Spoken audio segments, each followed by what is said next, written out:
And your timing is perfect. It's 10th ranked Washington visiting Utah as we get you set underway from Rice-Eccles Stadium. With that, we say good evening, everybody. I'm Steve Levy, and filling in for Todd McShay tonight is Brian Greasy. Good to be back. You remember me? Yes. The state of Utah already had a pretty good day. BYU goes and they shock Wisconsin. What about tonight for the home team? Well, certainly a difficult place to play for Washington. We've already seen two top 10 teams go down today in Auburn and Wisconsin. And Ohio State is in a battle, so Washington will have their hands full tonight. It is the 11th annual blackout game. Tyler Huntley comes out throwing, and the pass is batted down, and it will go incomplete. And that's how tonight opens up. The quarterback, Tyler Huntley, he was very, very good in this matchup 1 year ago in Seattle, and probably deserved the better fate. That game came down to the final minute. Yeah, he had over 300 yards of offense and 3 touchdowns. He played his heart out, but he's going to have to play a lot better in this game because a week ago, they did not look good offensively. Yeah, everybody's grumbling about their performance from a week ago. Washington wasn't thrilled with their win either. Huntley able to complete the pass. And we go down to Todd McShay for his matchup. And Steve, tonight we're looking at a couple guys that play in the slot. Britton Covey for Utah. I think he's the most underrated slot receiver in the country, and he's clearly the top weapon for the Utes. On the opposite side, you've got Miles Bryant, who's become the leader as a former walk-on for this defense. Really looking forward to this matchup. We've got some slot-on-slot crime tonight. A couple of 5'8" guys going at it. 3rd down and 6 after the short completion. And the quick throw is nearly intercepted back behind the line of scrimmage. They'll try to get it to Covey any way they can. It'll go as a loss. Byron Murphy was all over that. Well, Todd mentioned that Britton Covey is the most underrated slot guy for good reason. Nobody really knows who this kid is. He played 3 years ago. He went on his mission for 2 years and has just come back. Played in the first couple of games for Utah, so a little bit of an unknown for Washington defensively as to how they're going to use him. So it's a loss of 5 on the last play. It's a quick 3 and out.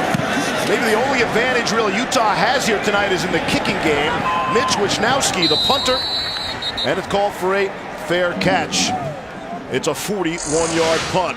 Jake Browning will come onto the field, and the guy who knows him the best is actually on the opposing sideline. Troy Taylor, the offensive coordinator for Utah, has been coaching Browning since he was about 5th grade or so. That's how far back they go. He knows everything about the kid on the right there. It's a very weird relationship tonight, going against each other. Certainly a great friendship, great relationship, as you mentioned, going all the way back to Jake Browning when he was 10 years old. Browning was not pleased with his performance a week ago, and he looks to put on a better show here tonight. Myles Gaskin is the single setback. That's Chico McClatcher. They set in motion. Gaskin has the carry, and he's on his way. It's a pickup of 8 yards. Gaskin last week started 10 carries for just 13 yards to start, and that was against a North Dakota defense. Yeah, and Jake Browning was a little difficult on himself after last week. He said, I did not play well enough, didn't play up to my standard. I have to play better for this team to go where we want to go. And he's going to have an opportunity against a very good defensive front and secondary for Utah. 2nd and short. I would take a shot here, but that's me. What else is new? From the 43. Jake Browning off the play fake. Throwing on the run and completing. Aaron Bocelli hits the score sheet. And time for another McShay matchup. But Steve, we've got the running backs for Washington, so important. They've got to get the run game going. Also, we're going to try to get Myles Gaskin and Salvon Ahmed involved in the passing game. Maybe both on the same field at the same time. And the matchup to watch, either of these guys is matched up against Chase Hansen. He's a wild man, number 22, a linebacker, former safety. Ahmed has just 16 touches. That's running and receiving. They want him to get the ball more while not taking away from Myles Gaskin. He picks up a yard there. Cody Barton, who is the tag team partner with Chase Hansen on that Utah defense. This is a really critical drive, first drive for Washington. You come into this environment in a blackout situation on the road where you know it's a difficult place to play. You're a top 10 ranked team, and you got to get something started early. Take the momentum, take the air out of this crowd on your first drive. Washington had over 600 yards of offense a week ago, and yet with 6 minutes left in the third quarter against an FCS opponent, they were only up 2 touchdowns, 17-3. Here's 2nd down and 9. Again, the give is to Gaskin. Big hole up the middle for Gaskin. And he'll bring up a 3rd down and short. Mika Fafua makes the stop. I think it's worth mentioning that this offensive line, again, playing without their All-American left tackle Trey Adams, opening up some big holes early against Utah's defensive front. Ahmed checks in now. And they jump here on 3rd down. Every 3rd down by the opponent. Quick snap to Gaskin. Couldn't get him on the first contact, and that leads to a big gain. Gaskin down the sideline, and it's a touchdown. The late signal by the official. It's a 38-yard score, and Utah nearly had him at the point of attack. You just talk about taking the life out of the crowd. You give it to one of the most accomplished players in all of college football. What athleticism from Gaskin to get in the end zone, and again that offensive line opening up some big holes.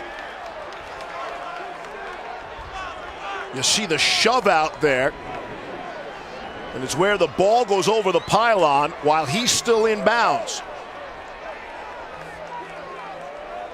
Well, you get him to the 2nd level, and the tightrope along the sideline. Ruling of a touchdown is under review. That left foot was the foot in question, whether that stayed in, but it looked like there was green between his foot and the sideline. I think that's a touchdown.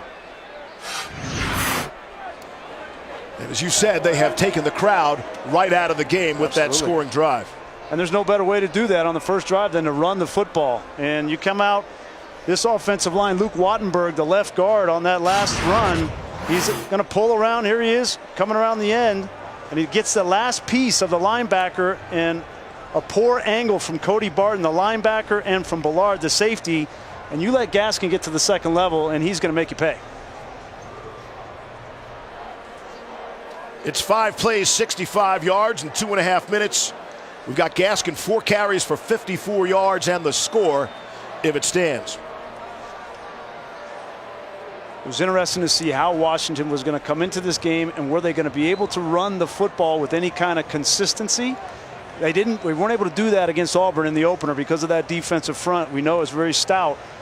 Utah brings in a similar style of defense, not quite as stout up front, but good sign early. It's that left foot. Trying to see if... After review, the ruling on the field stands is called. Touchdown. Not going to overturn that. Got a bit of a smile from Myles Gaskin. Again, it's been a tough start for Gaskin on the season. That's just his 2nd touchdown now. And he gives Washington the early lead. There's Peyton Henry on for the extra point.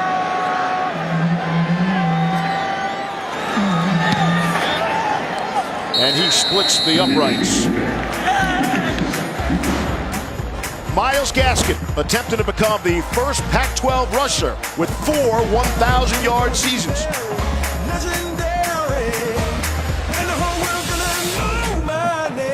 Back in Salt Lake City, you're watching the Pac-12 on ESPN.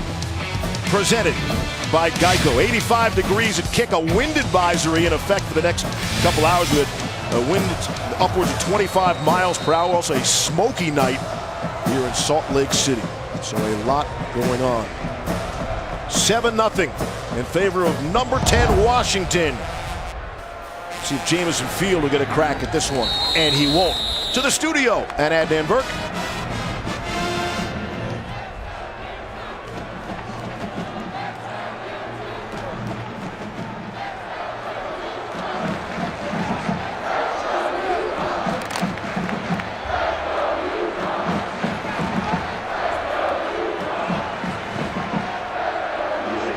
Adnan, thank you. 2nd opportunity on offense for Tyler Huntley and the Utah Utes. Utah grumbling about their own win a week ago, up 17-6. Britton Covey on the play. And much of this offense of Utah comes from Hallandale High, just north of Miami. 3 of their best players Went over 2,500 miles right here to Utah. Huntley, running back Zach Moss, and Damari Simpkins, the legacy of former Utah assistant Dennis Erickson's deep connections to South Florida. As a coach at the University of Miami, and had a chance to talk to those three young men yesterday. Very impressive. Get a whistle and some flags. First penalties of the young night. Our referee is Chris Coit. False start. Offense, number 9. 5-yard penalty. Still second down. When we asked them, how do you get this far out, 2,500 miles out here in the middle of Utah? He said, we wanted to come do something different, something special. I said, what was that? He said, well, we wanted to bring the first Pac-12 championship to Utah. And Zach Moss felt like this game, this blackout tonight, was going to set the tone for their season. And time's running out on those three to get that thing done. It's good to see Moss in there. Was not at full strength this week at practice, dealing with an ankle. And there he is, being spun around. Forward progress will give him a few. Ben Burkervin makes the stop. And Moss needs to be a big part of the plan tonight. There's no question. You got to shorten the game a little bit, keep the ball out of Jake Browning's hands. You can't just drop back and throw drop back pass with Tyler Huntley. You need Zach Moss to contribute on the ground. Put him in a passing situation on 3rd down and 7. Moss will stay in there to the left of Huntley. Blitz comes up the middle. It's picked up nicely by Utah. Huntley trying to run out of there and just gets back to the line of scrimmage. Well, that football came out for a second, but it'll be a 4th down. Jalen Johnson got to him. Excellent play by that fine secondary for Washington. Nowhere to go. You get back here, there's good protection, plenty of time for Tyler Huntley, but where's he going to throw the football? This guy's dropping underneath there, nowhere to go. Great coverage. You rush 3, drop 8. Strategy there from Jimmy Lake worked. Second straight 3 and out. The angle punt by Wisnowski. Aaron Fuller from his own 30, and he'll lean forward out to the 37. Jake Browning is beloved by his coaching staff and especially his teammates. Jake, he's always preparing. He's always in the film room. He's getting his mind right. One of the toughest guys I've ever met, biggest competitor, and that's just a good feeling to have that guy on your side. He's always ready to go into battle. And he is hard on himself, Grease, too. He's not pointing fingers. He's looking in the mirror. No, he's one of the smartest players in college football and one of the toughest. He's been through a lot of injuries in his career at Washington and wants to finish the right way. There's Browning to throw, fakes the throw, and he'll run and then slide for a yard. John Penasini made the stop. I think he knows he needs to play better than he did last week. So he's going to play. He has to play better. It starts with him, and I need to be a lot better. That's a leader, right? That's a quarterback. The senior quarterback's played a lot of football. It's a long season. It's the first Pac-12 game. You're on the road in a difficult environment. He needs to stay calm and efficient tonight. Get all that after a 45-3 victory. Needs to play better. Did throw 2 interceptions a week ago. Here's Browning. Good pocket for him. Coming across is Chico McClatcher, and he's very close to the 1st down marker. You give an experienced quarterback like Jake Browning this kind of time to throw the football. He's going to go through his reads, going to go through his progressions. He knows where everybody is on the field. He wanted to take a shot downfield. It wasn't there. Reset and give it to one of the most explosive players on your team in Chico McClatcher. And Brian, you saw there the left tackle Jared Hilbers does a nice job of hanging on against Bradley Anae, the best pass rusher for Utah. Obviously, this is a critical matchup to watch. Without Trey Adams, the All-American in the lineup once again. And Washington continues to be vague when it comes to Trey Adams and his injury status. And flags fly. Seems a motion penalty. False start. Offense, number 87. 5-yard penalty. Still 1st down. Just to follow up on Todd's point there, it's interesting. We were talking with the defensive coordinator, Morgan Scalley, for Utah. They had moved their best pass rusher, Bradley Anae, from right defensive end to left defensive end. We asked him, he said, normally the weaker tackle for an offense is on the right side, but because Trey Adams is out at left tackle, they've moved Anae now back to the other side to rush. Here's Browning to throw on 1st and 15. Set up the screen to Gaskin, and he'll get a yard. Chase Hansen made the stop. There is a flag down. laundry early. Holding. Offense. Number 51. 10-yard penalty. Replay first down. 51 is Jackson Kirkland, the right guard. It's so important for the offensive line to be in sync. Just to clean up the Trey Adams story again, there's nothing definitive coming from Washington. However, the Seattle Times ran a headline that Adams had season-ending back surgery. So they've had some issues. Harris, the center, has been hurt. Jackson Kirkland, the right guard, is a redshirt freshman starting his first year, and Hilber's in for Adams at left tackle. Here's 1st and 25 on the draw. It's Gaskin. It'll pick up a few. It's Barton and Hansen make the stops. And you'll get used to that. Barton and Hansen, Hansen and Barton. Yeah, those two guys, outstanding players. Smart, both team captains. Hansen moved from safety this year down to linebacker. He also played quarterback in high school. I mean, this kid, literally, and I'm not being facetious, this kid could play any position on the football field at any time. Chris Peterson said, hey, could somebody check his eligibility, please? I mean, how long has he been around? The 5th year senior star on the defense for Utah. 2nd and 20, got 5 back last play. Here's Browning, the loft one. Some contact, and off the hands of Ty Jones. It's a welcome home for Ty Jones, the 6'4", 209-pound sophomore from right outside of Provo, Utah. Washington got the matchup they wanted. The 6'4" Jones on the 5'9" Guidry, and Jones just not able to bring that football down, brings up a 3rd and mile.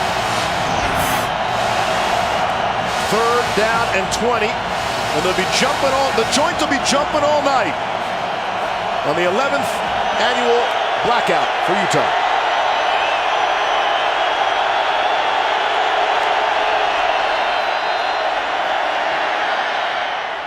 Browning underneath to Aaron Fuller. And he'll just flip the field at least a little bit. It's a gain of 8. Javelin Guidry made the stop. Alabama has finished off their game against Ole Miss to the tune of 62-7. I think that game was over a long time ago. Hey, it's going to be a big shakeup in the top 10. It's not going to be at the top. Crimson Tide all set. Here's Porter to punt it. Britton Covey will let it bounce. We'll see where they mark it. The officials are going to talk about it. Is it at the 5 or it's a touchback? Well, Byron Murphy was racing down and got a paw on it to try to keep it out of the end zone. It was great effort by Murphy. He was a little too slow. It's a 55-yard punt. They'll bring it out to the 25. ESPN College Football is presented by Geico. 15 minutes could save you 15% or more on car insurance. And in part by Mitsubishi Motors. Drive your ambition. Rice-Eccles is where ranked teams come to die. Too dramatic, you think? Maybe for Halloween that would have worked. But they do have a history of knocking off some of the big boys on this very field.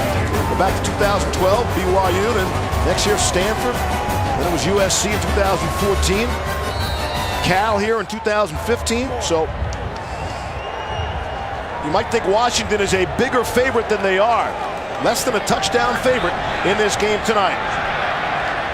On the ground, Zach Moss.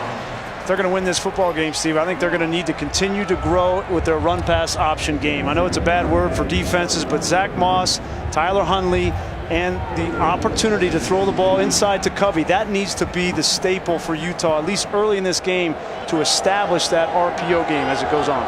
Patty Fitz out of Northwestern compared it to communism, the run-pass option. Strong sentiment indeed. Here's Moss on the ground for 5. 3rd down upcoming. Todd. And Troy Taylor, the offensive coordinator, said that's what worked best last year, and that a big reason is because the Washington linebackers very instinctive, but they pull the trigger quickly, meaning if they see something with their first key and read, they're going to go and attack it. And that allows some space to open up in kind of the second level there. If the linebackers are falling for the play fake, then there's a spot open for the quick slant to the inside receiver for Utah. 3rd down and 2 off the play fake. Here's Huntley throwing down the run and completing. Able to hook up with Connor Holler.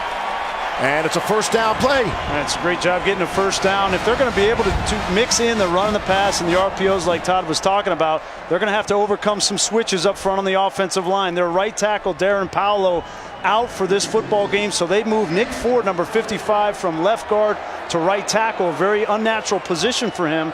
And then Orlando Umana gets his start at left guard. Haller with his 2nd reception of his career, and now they put it on the ground of Zach Moss. And they'll move the chains. Another 1st down for the Utes. Gain of 11. You see these changes up front last week against Northern Illinois. Certainly a very different look, as you can see. 6 sacks allowed in that football game. Part of that was the offensive line. Part of it was Huntley holding the football too long. Part of it was receivers not getting open downfield. Troy Taylor says they were all mediocre and they got to be better. So ranked 118th in the country a year ago, and that has been a definite point of emphasis for Utah, protecting their quarterback. Zach Moss runs into Jalen Johnson again, and Moss is down. Came in with the ankle injury. He was reaching for his knee originally. Yeah, he got hurt late in that Northern Illinois game, and it was that right ankle there. He's still holding that ankle. One tough customer, but take a look and see if we can see.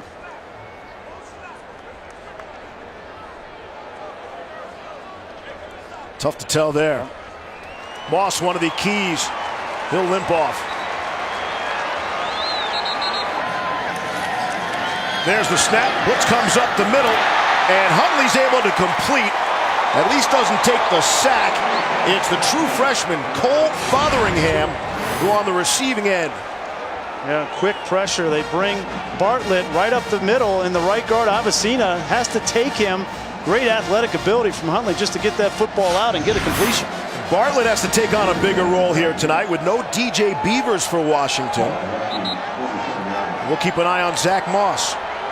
Boy, he's such a heart and soul of this team.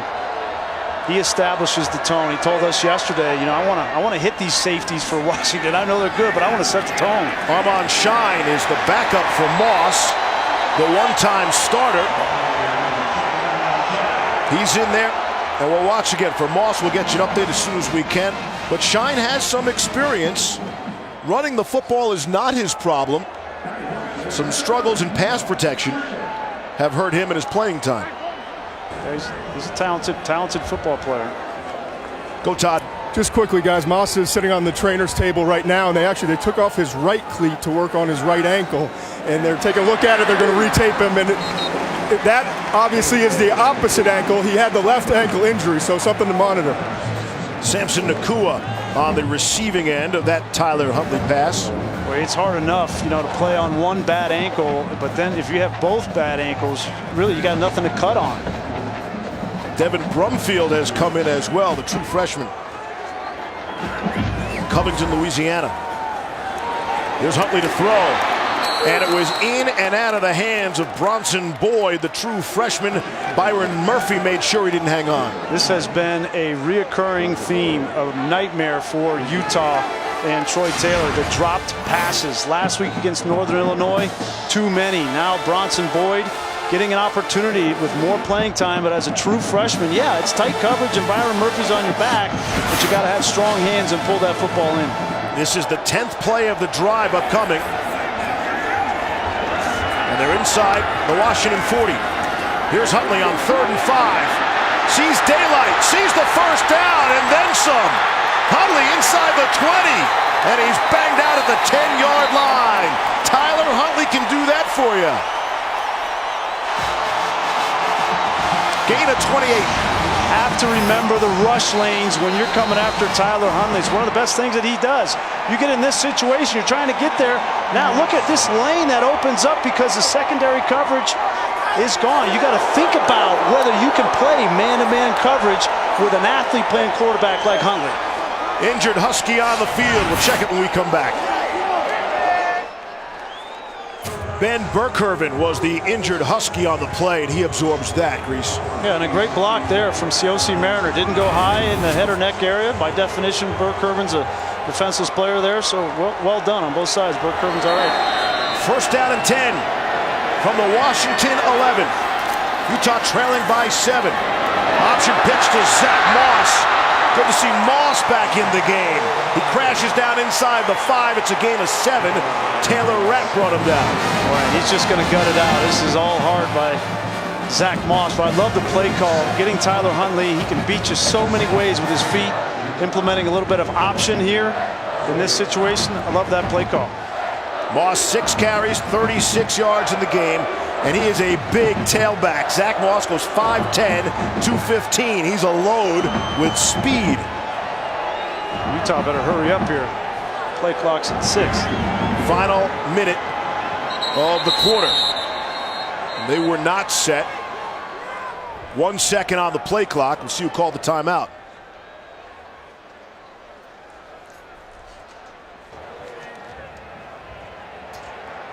The previous play is under review for illegal substitution.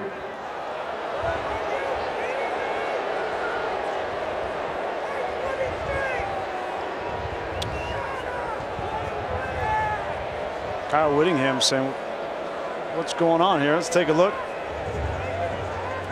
Were there 12 men in the huddle for Utah there? They were trying to bring in 2. There's the tight ends. They're trying to bring in the tight ends. They've got 4. There's 11 on the screen there. I don't see anything wrong with that substitution. So the play clock is winding down. The clock on the quarter is winding down, but there was a buzz down to stop it and take a look. So neither team will be charged a timeout. After review, there was no illegal substitution. Second down. On their P's and Q's tonight. Yep. We'll pick it up, pick up the flag, and put it in your pocket. It's the area of the field where they love to get the football to Covey. If it's not going to be Zach Moss with a slam it inside, Covey is somebody they like to target. He's in the slot. They can get a first down. Here's Moss. They can get a touchdown also. Zach Moss for the score.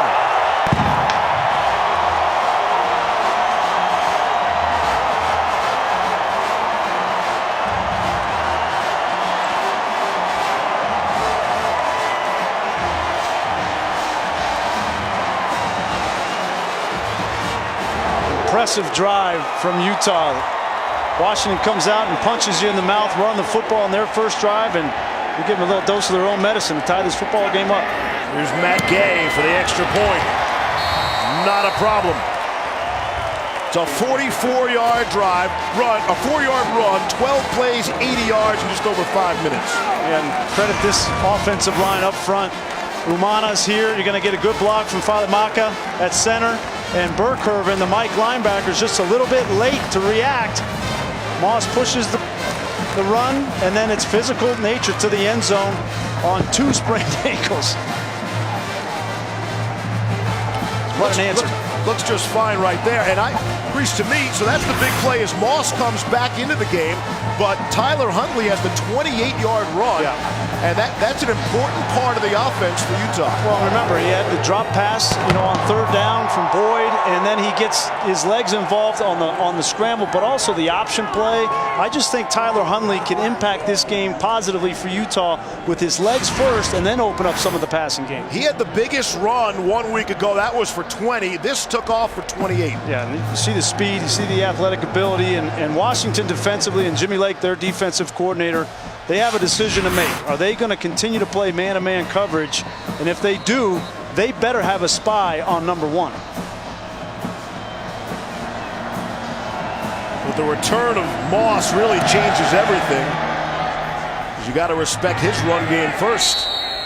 Goes for the touchback. Here's Adnan.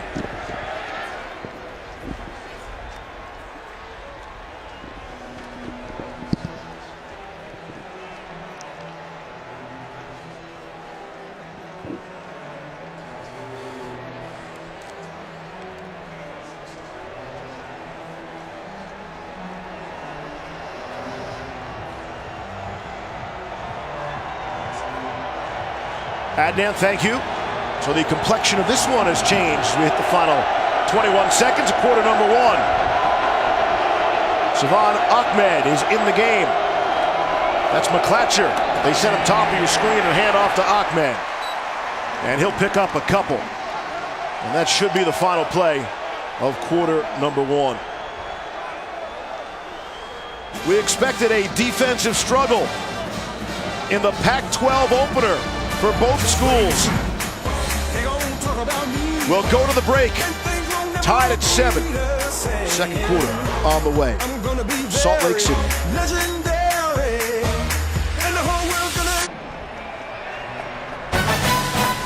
Next week, it's a Pac-12 showdown on ABC. Number 9 Stanford takes on 20th ranked Oregon. Get that game and every other game. The ESPN app now with ESPN Plus. Get more ESPN wherever you go.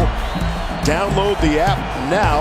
Stanford running back Bryce Love sat out today. You just know they're waiting for next week to give him the go against Oregon. That should be something special next Saturday night. Steve Levy, Brian Griese, Todd McShay.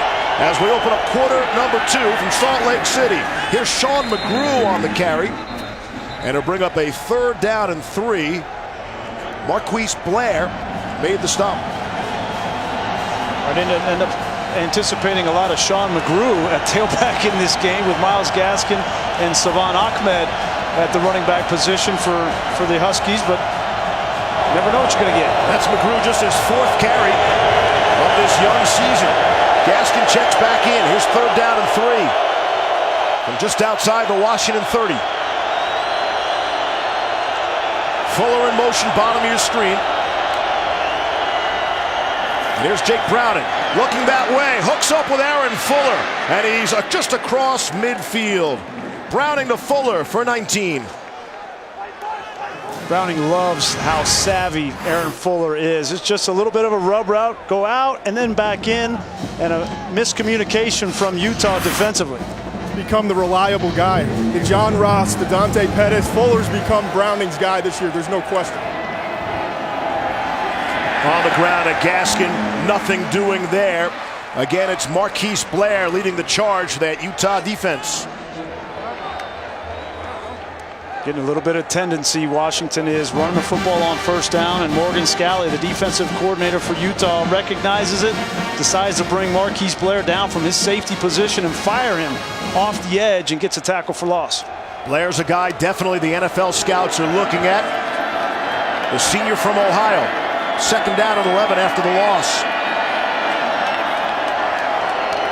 From midfield. Browning the screen to Gaskin. Picks up a couple of good blocks. Great balance by Myles Gaskin. You got to give Myles Gaskin the ball 20 to 25 times, and preferably 10 or 15 of them in space. They love to throw screens to him, little bubbles like this. Great job by Fuller, number 2 on the outside, getting a block. You give him these opportunities out there, it's like a punt return. He can make guys miss. When we talked to Morgan Scalley, he compared Gaskin to Bryce Love. We were just talking about him in terms of the great balance. McGrew is in now for Gaskin, and it's 1st and 10 from inside the 40 of Utah. All tied up at 7. Little trickeration. It's Bocelli, the wide receiver, coming around. Inside the 30, still on his feet, down the sideline. Andre Bocelli is knocked out at the 2. 37 yards on the play.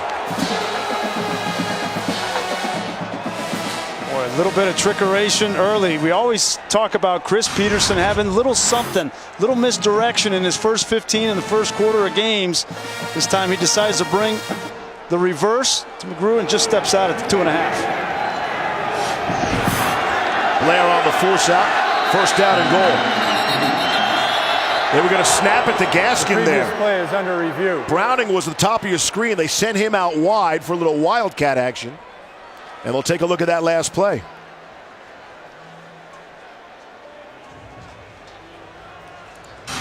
This is a Utah defense that runs to the football.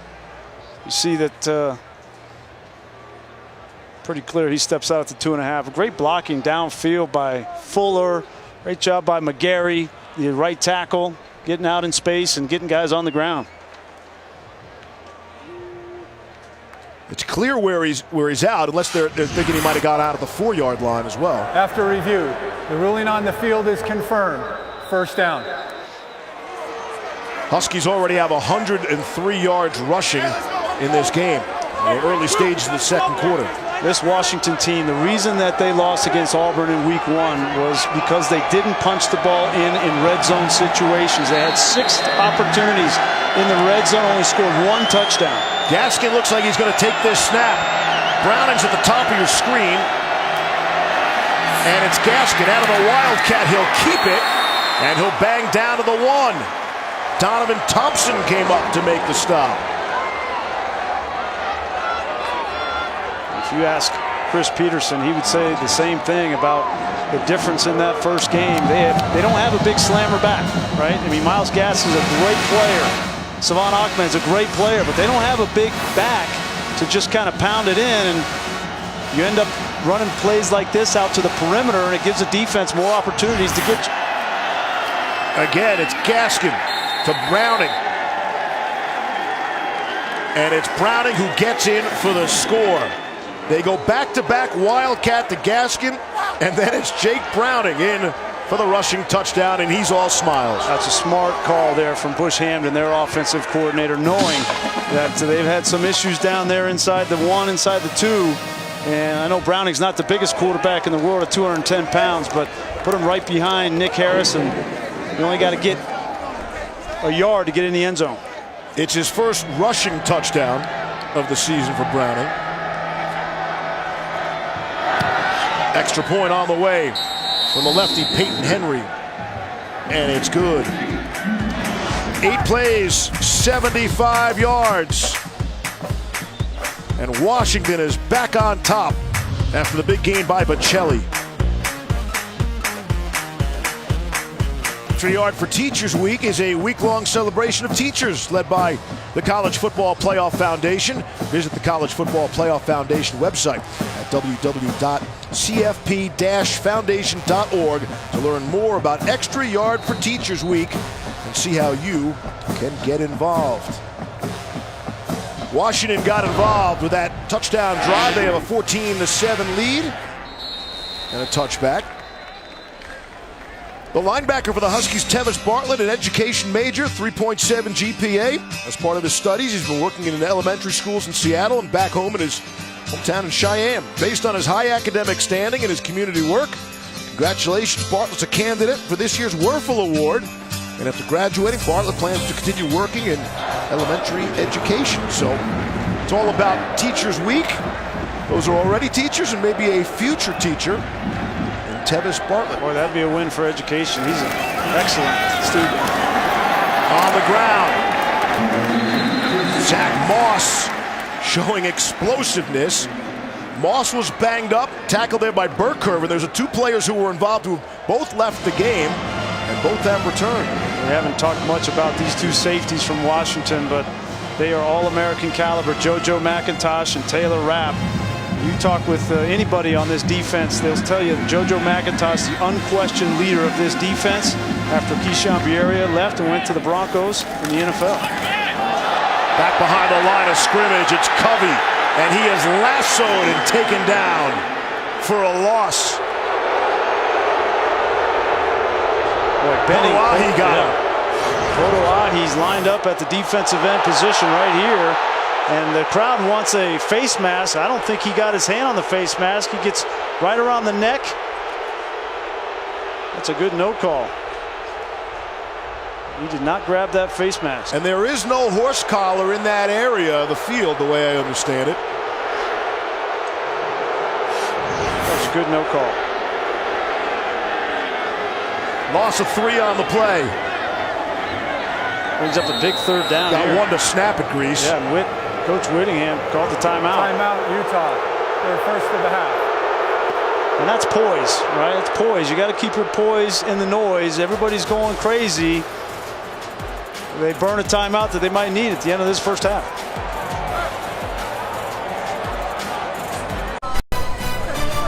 ESPN College Football, brought to you by Heineken. Enjoy responsibly. And Hyundai.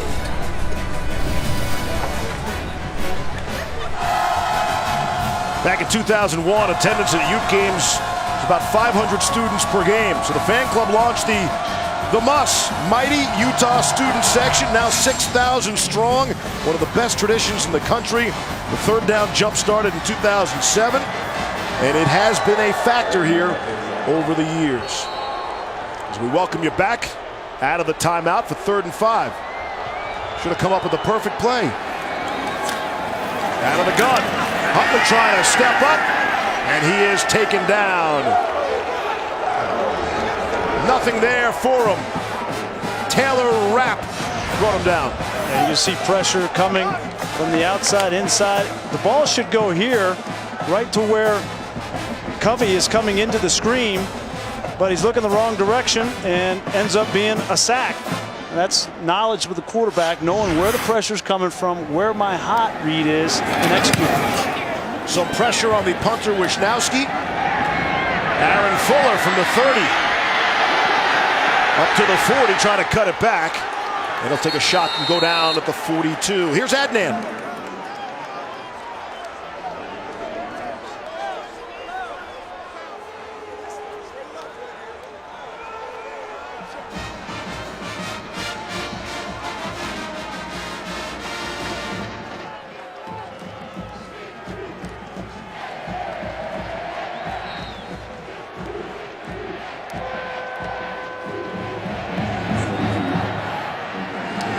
Adnan, thank you. Time for Jake Browning and company to take over with excellent field position. Here's Browning throwing on the run. It's Bocelli, and it's a catch for the first down. Really great job from Jake Browning. He reads flat to the tight end, to the over route to the tight end. This is his 3rd read.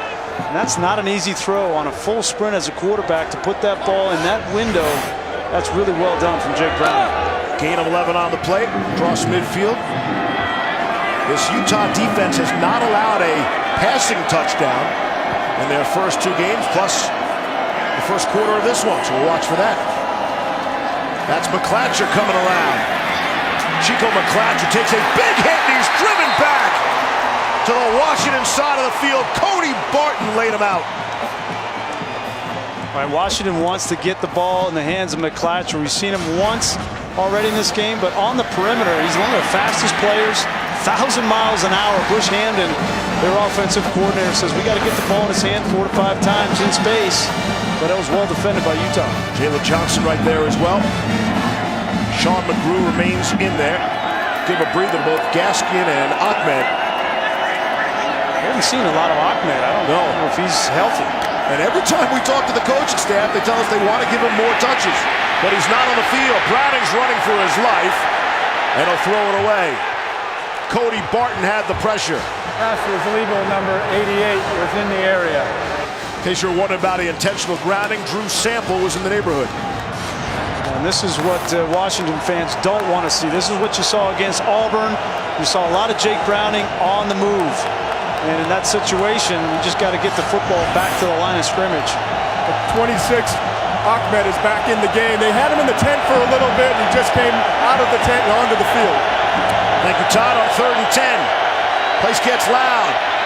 Browning will sail one. Too far for Sample.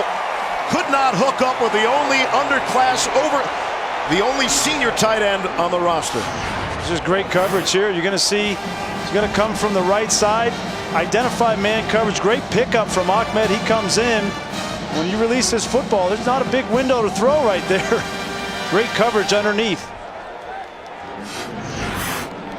And Race Porter will come on to punt it away for Washington with 8.5 to go here in the half.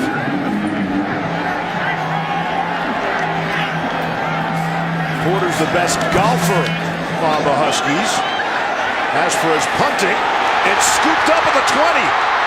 It's Covey out to the 30 and out to the 35. Lots of action there as we step out.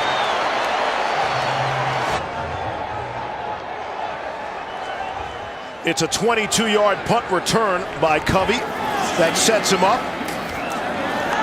And Tyler Huntley, the quarterback, look to do some things and get just past the original line of scrimmage. A smart play by Britton Covey on that punt return. You know, he's a football player. He's aware. You talk with his coaches, and they say he's one of the smartest players they've ever been around. Really cognizant of when you make a play, when to take a chance, when not to. They need to get him more involved in this game. Covey's just back from a 2-year mission, and they are thrilled to have him back. Too high for Jake Jackson, the tight end. And it'll bring up a 3rd down and 9. Mentioned the 2-year mission for Britton Covey. Went to Chile, able to use his love of football to connect with some of the local people. Even ended up coaching a local football team at the end of his mission. Near the Utes dubbed his return date of March 7th as Covey Day. Got a day named after him. He's impressive in every way, maybe except for the height. 3rd down and 9. You know they'll be looking for him here. Huntley's got all sorts of time, and now he'll take off. Picks up a block, stumbles forward. Interesting, the spot right here. We'll see where they mark him down. I think Covey got a block there, too. And they got away with one, Utah did. Left tackle Jackson Barton was clearly holding his defender, and the referee was standing right there and didn't see it. See, at the end of that play, Todd, he got a block from Covey. He's doing punt returns. He's in the backfield running. He's catching balls. He's doing everything. And they give him the spot, and they'll move the chains. Out at their own 46-yard line. Coming up on 7 minutes to play. Huntley's going to keep this one around the right side. And he'll lower the helmet, and he's into Washington territory, working on JoJo McIntosh. I'll tell you what was most impressive about Covey to me, what we were told. He's the first wide receiver in history to admit to a coach, I wasn't open. Right? You never hear a wide receiver, these diva wide receivers, and Covey will admit that's how smart, reflective he is. He's honest about that evaluation. He said, hey, I wasn't open on that play. You ever heard that from any of your guys? I played with Shannon Sharp, so no. Right, there you go. 2nd and short.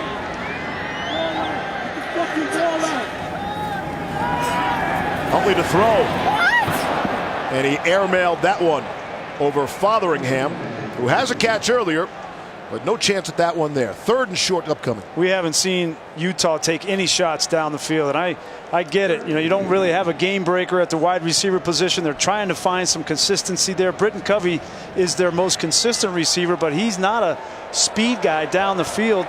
They got to get somebody like a Solomon Enos, who's a true freshman. Troy Taylor likes that explosive, take a shot down the field approach, but they haven't found that consistency at the receiver position yet. Jalen Dixon was the guy who broke it open the second half last week. He's not on the field right now, another freshman. Snap it with 3. Here's Huntley going to try to take it himself, and he is not going to get there. One-on-one with Ben Burr-Kirven, and Huntley's going to lose that battle. 4th down. Boy, Father Maka, the center, was supposed to come out on Burr-Kirven, and he's just too late. You see 69. Burr-Kirven shoots his gun and gets in that hole. Comes up with a big stop, forces a decision from Whittingham. On 4th and 1 at the plus 45. Yeah, be alert for anything here if you're Washington. Wisnowski's been known. He will just punt it away. Fuller let it go, and it is down at the 1.5-yard line. Jamison Field was in perfect position. It's a 43-yard punt. Can't do it any better than that. Or that tackle from Ben Burr-Kirven. Whittingham with a decision on 4th and 1 at the Washington 45 elects to punt instead of going for it. See that book? That's Jeff Rudy, the director of football operations for Utah. And a computer printout is weekly put into that book. And that's Rudy who has the information. He gives the information to the head coach. And then Whittingham makes the final decision. Myles Gaskin from his own 1-yard line. Yeah, it's fascinating, the analytics that go into these decisions. Kyle Whittingham will say, okay, it's going to be 4th and 1 at the 42-yard line, 2nd quarter of the game. What does the book say? But the thing, Todd, that it doesn't take into account is the opponent, right? Well, actually, he said it does in terms of the statistics and what they are in run defense. And he said about 70% of the time he uses it when the situation comes up. The other 30, just the flow of the game, and it can't account for everything, he said. 2nd down and 5. Out of the 7. Keep it on the ground of Myles Gaskin. Oh, I took a big shot. Gaskin, who else? It's Marquise Blair. The big hitter in that secondary comes up and puts another stick on Gaskin. 3rd and 2 upcoming. Well, we talk a lot about Taylor Rapp and JoJo McIntosh for Washington, and Marquise Blair's been reading those clippings this week too. Says, hey man, I can hit a little bit as well. The other thing about the decision making there is you have to be a play ahead. Whittingham is getting that information on the 3rd down. The answer is X amount of yards going into 4th down, and then he makes the call. 3 seconds to snap it. Let's see. The previous play is under review for a potential targeting foul. We'll look at targeting on Marquise Blair.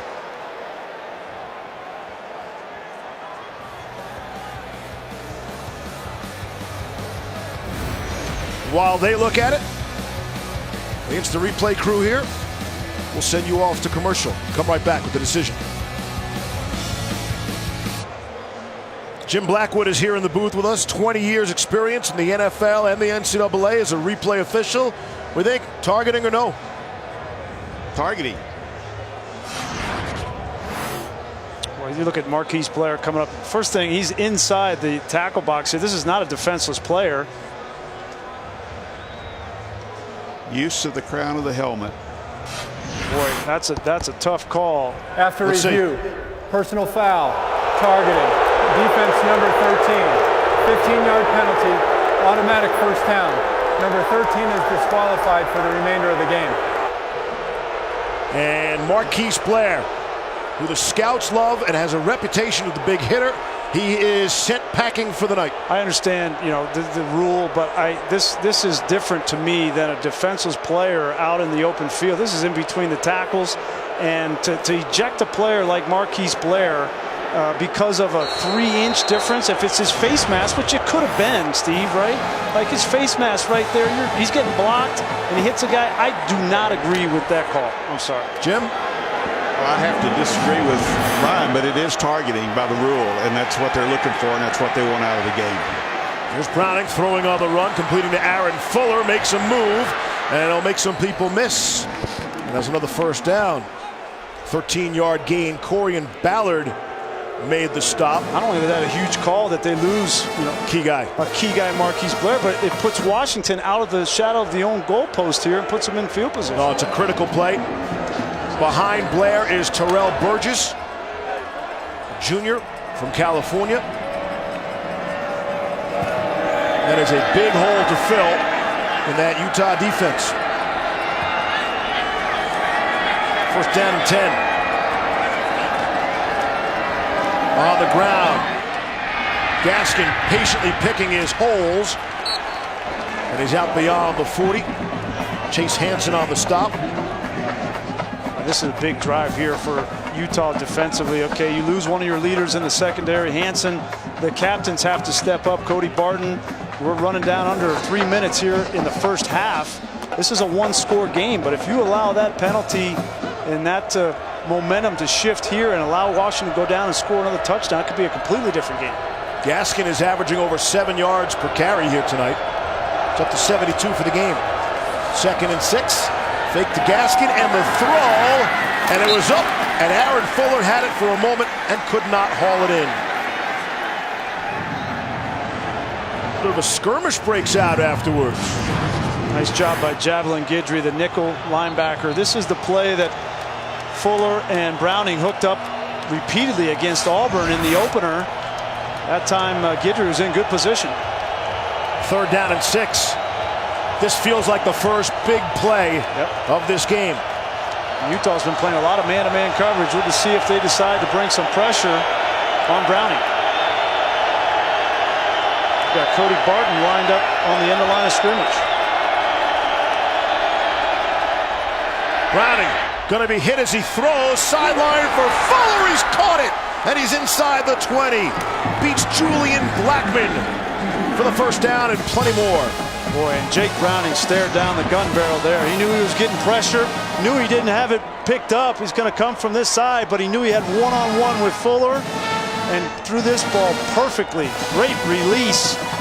That's on Julian Blackmon, the best corner for the Utah Utes. He was beat like a drum. 42 yards on that play. And at least the tackle prevents a touchdown. When you decide to bring pressure for the defensive coordinator, you're banking on your corners getting up and being physical at the line of scrimmage, and Blackmon didn't get a hand on Fuller, and he made him pay. Browning shows the toughness, standing in there to take the shot for the big play. Trying to set up the screen to Gaskin, and now Browning in all sorts of trouble. And the crowd again wanting intentional grounding. Chase Hansen had the pressure. And the officials will get together and discuss. I think they're right. He was still in the tackle box. Yeah, and that ball did not get back to the line of scrimmage. Intentional grounding. Offense, number 3. Lost it down at the spot of the foul. Second down. He did not get out of that tackle box, and that's a good call.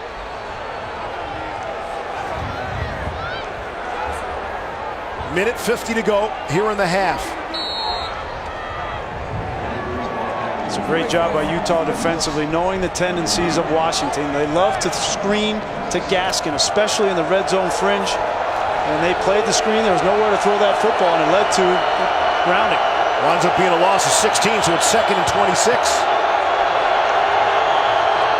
Pushes them all the way back to the 32.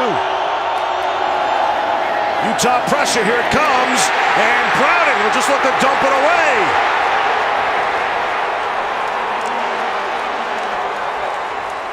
Leki Fotu on the heavy pressure, and Browning starting to take a beating here. Yeah, they're bringing 4 strong. They're bringing all of these guys, and you can't pick them up despite Gaskin. You see him looking over there. He tries to come over and pick it up, but they go right past the center Harris, and Fotu puts the pressure on Browning. 3rd and 26.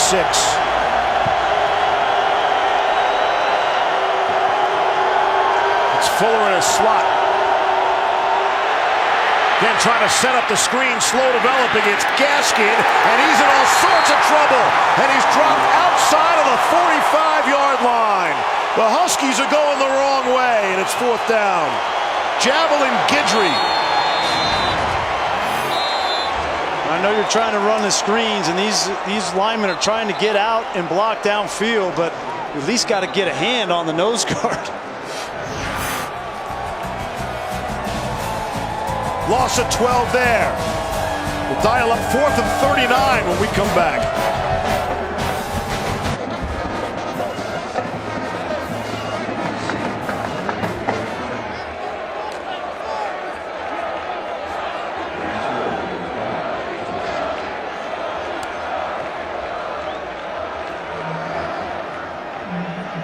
Adnan, thanks. Looking forward to halftime. We welcome you back for a 4th and 38. Washington will punt. The Lowell line drive. And it's Covey, of course. Who else? From the 15. Covey finds a crease. He's out beyond the 30. And he'll be wrestled down at the 33-yard line. This all started, that great defensive surge started with the loss of Marquise Blair. Yeah, they got called for targeting here. I think it was a questionable call, but he's kicked out of the game, and that Utah defense had a decision to make because Browning and Washington went right down the field, got in the red zone, and then on 3 consecutive plays, that defensive line took matters into their own hands and prevented even a field goal attempt and kept this a 1-score game in the first half. I mean, we got to really circle that sequence. Washington at 1st and 10 at the Utah 16, and they're pushed all the way out of field goal range. Minute 16 left in the half. Let's see what the Utes do with 1 timeout remaining. Get it out into the perimeter to Samson Nacua, and Nacua has his 3rd catch. I don't think Kyle Whittingham had any designs on being aggressive in this last minute and a half until Britton Covey fielded that punt and got an extra 20 yards and put him in pretty good field position. And Matt Gay led the country in 50-yard field goals a season ago. Yep. Huntley throwing, nearly intercepted. And JoJo McIntosh knows he almost had 6. Boy, Byron Murphy read that route as well. McIntosh was behind, but Murphy was in front. And Murphy read the slip screen and almost jumped in front. And Hundley made a great decision of not throwing it right to him. Take a look at this. He was coming on a blitz and just pulled up, and Hundley threw it in the dirt. Little flip to Covey. And we'll see where they mark the forward progress. Miles Bryant came up to make the stop.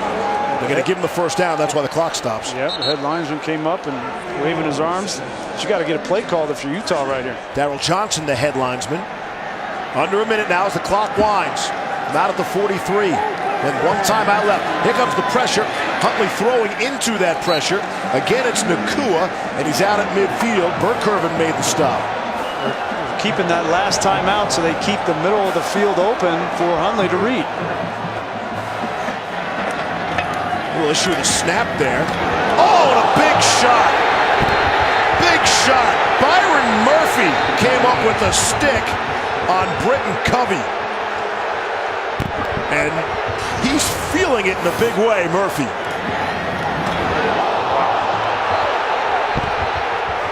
You know, Murphy's in a very difficult position here. You know, that's a defenseless receiver. All these rules. Guy just got kicked out of the game, and he could not have come up and done that any better. Didn't hit him with the crown of his helmet. That's didn't all hit him shoulder. Didn't hit him in the head or neck area on a defenseless receiver. That's really the only way that Murphy could hit right there.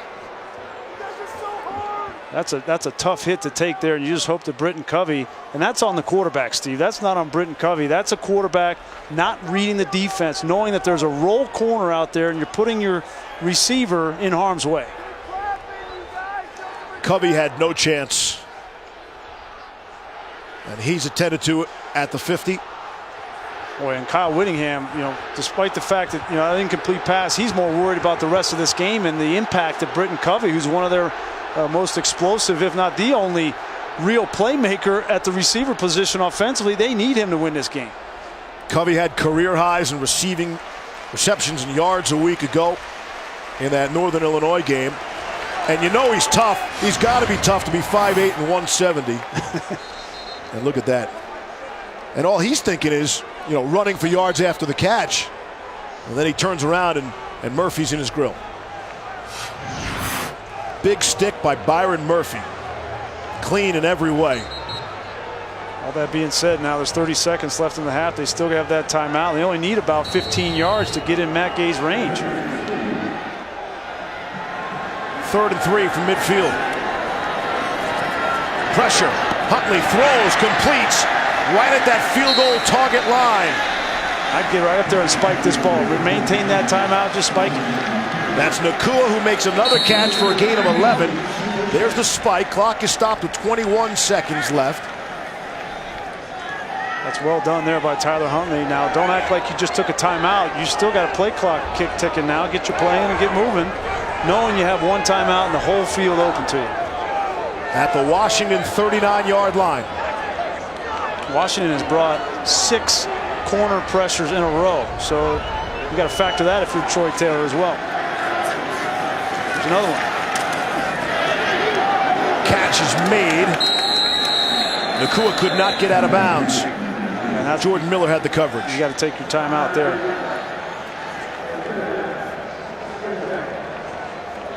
Told you Matt Gay has the big foot, the big leg, the 5th-year senior.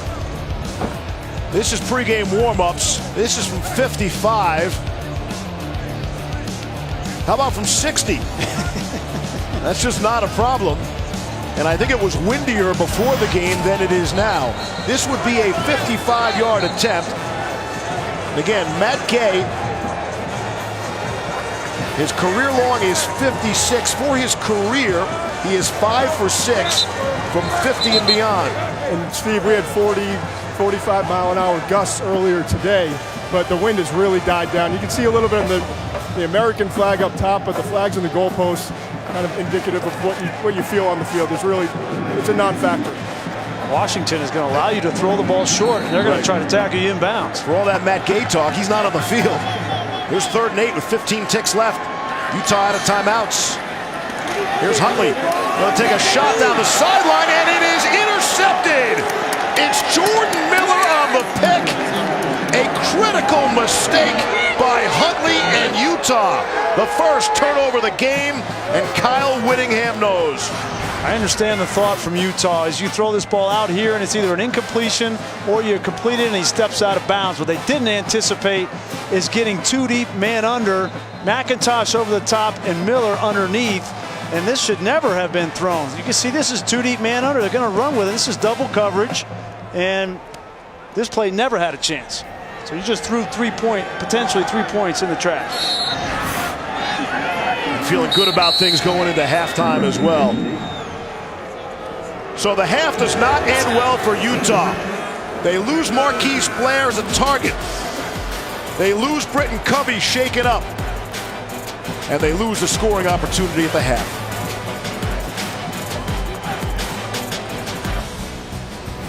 You're watching the Pac-12 on ESPN, presented by Geico. Number 10, Washington against Utah. They're number 1 in others receiving votes. The first team just outside the top 25. Washington leads Utah 14-7 as we get you ready for third quarter action. Glad you're up late at night, Pac-12 after dark, if you will. Yeah. Steve Levy along with Brian Greasy. This is the nightcap for this week in college football, and it's gone pretty much as you would expect. Some great defense we saw, especially in that second quarter. Certainly these defenses have played well. I think the second half and who wins this football game is going to be who runs the ball better. Myles Gaskin got off to a great start in the first quarter, and then Zach Moss for Utah really got shut down in that second quarter. So both teams need to find a way to run the football in the second half to win the game. This figures to be an important drive here to open up the third quarter with Washington with the lead and with the football. And we'll bring it out to the 25. Take a look at our Corona Premier moments, plural, not singular. And there were really 3 big offensive plays in the first half, and these are all 3 of them. The Myles Gaskin run in the first quarter that set up the touchdown. And then Bocelli on the end around got down inside the 2-yard line. And then really the only big play for Utah was this scramble from Tyler Huntley. And without this scramble, there's less of 100 yards of offense for Utah in the first half. So they've got to find some consistency moving the ball. First and 10 out at the 25 to open up quarter number 3. Jake Browning had an impressive first half. Gaskin will change direction. And he'll pick up 3 on first down. Cody Barton made the stop, middle of that Utes defense. Some of the numbers. What jumps out at you there, Grease? You know, I think the thing is the 137 yards of offense for Utah. We knew that they struggled a week ago against Northern Illinois, and we knew they're going up against a good defensive front from Washington, but this is not the style of offense Troy Taylor is accustomed to. That's Gaskin motioning back into the backfield to the left of Jake Browning. It's Gaskin again. They get him involved early. And Terrell Burgess makes the stop from the strong safety spot. That is significant if you're just joining us. Marquise Blair was ejected for targeting late in that second quarter. Yeah, Burgess going to have to be not only play the pass game as a safety, but he's going to have to replace the physical nature with which Marquise Blair played in the run game.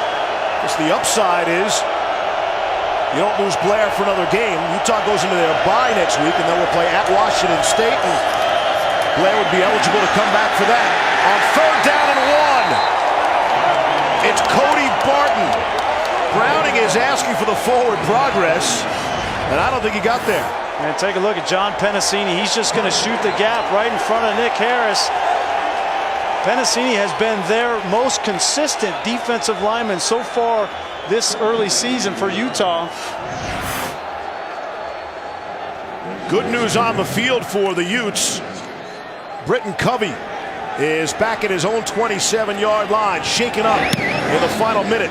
It's a low line drive punt. Of course, Covey can recover. Look at that little dance step down the sideline to pick up 5 more. Taco Bell is celebrating student sections and passionate fans like these by awarding the best student section of the year. The Utes student section is already on the national watch list. Go to ESPN.com/Taco Bell to see how your school can compete. Covey just has that little thing about him, right? He's just real savvy. He's a competitor. You can see he can play any sport, whatever you want him to do. That time he caught that ball. He's caught both of those low line drives, which saves yardage, a ton of yardage. And then he gets 5 or 6 yards and gets out of bounds. I know you didn't do that on purpose, but he does all the little things. I mean, he must get that all the time at 5'8". Let's see what Tyler Huntley and the offense can do here.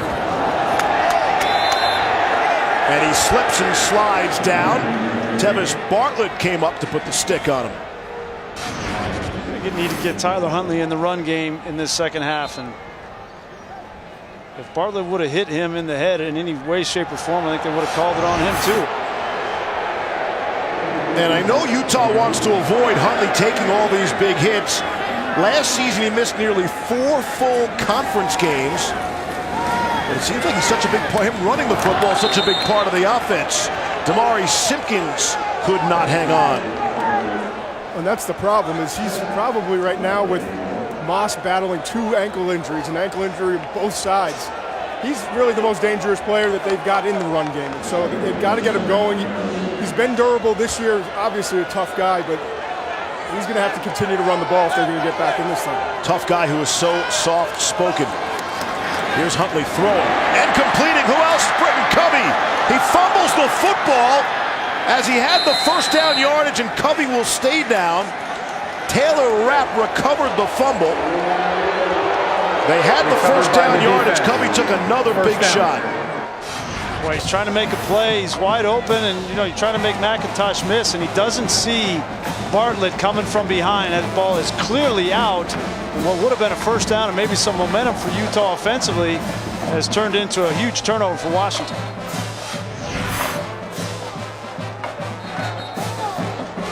Kyle Whittingham brought in Troy Taylor from Eastern Washington to improve the passing game.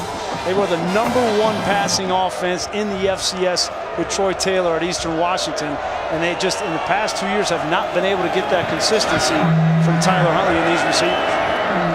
First down and 10. See off the quick change.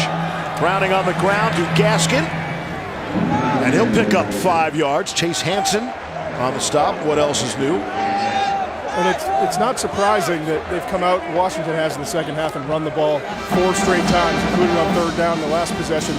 Chris Peterson said going into the half that his frustration was with the lack of communication in the offensive line and pass protection. We even saw Jake Browning having a heated discussion with his center at one point because of those issues. 2nd and 5.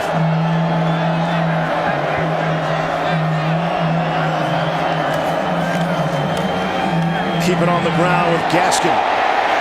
He'll turn the corner and have first down yardage. Myles Gaskin is already Washington's all-time leading rusher. He broke Napoleon Kaufman's record earlier. He's trying to become the 10th player all-time in the FBS to rush for 1,000 yards in 4 seasons. No one in the Pac-12 has ever done it. Yeah, and it looks like it's going to be his show for the rest of this game because Salvon Ahmed has been a non-factor in the game, has 0 touches running the football. Must be something wrong with him because they wanted to come into the season and share the load between Ahmed and Gaskin, but it's been all Gaskin tonight. Gaskin's got 95 yards on the ground already. The featured back indeed. Off the play fake, Browning took another shot. As he throws it to the end zone, it's knocked away. Ty Jones couldn't bring it in. That's Burgess in place of Blair on the coverage. Nice job by Burgess. They brought a corner blitz, trying to get some pressure on Browning, and Browning realizes it and just gives a chance to Ty Jones. He's going to throw it up, and Burgess playing for Marquise Blair in the back end does a nice job breaking it up. You know Jones wants to bring one of these down. He's had some opportunities. He's got 50 tickets, family and friends in attendance here tonight. The local product from Provo. 2nd down and 10. Browning, some outside pressure, can barely step up, and that is intercepted. Picked off by Cody Barton. And will play the turnover game and go the other way.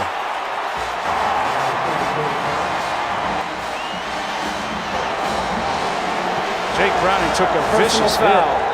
Roughing the passer with targeting. Defense. 15-yard penalty. Automatic first down. And that's why Browning came out of that all fired up after throwing the pick. Wow. What a huge turn here. Boy, they got both of them. That's Fotu, number 99, who looked like he was higher up, which negates this unbelievable play by Cody Barton, covering Myles Gaskin down the field and making that interception. But we'll go back and take another look at that hit and see if there was actual contact. The low hit is good. Caleb Repp is on the low hit. That's Fotu on the high hit, and he might be gone.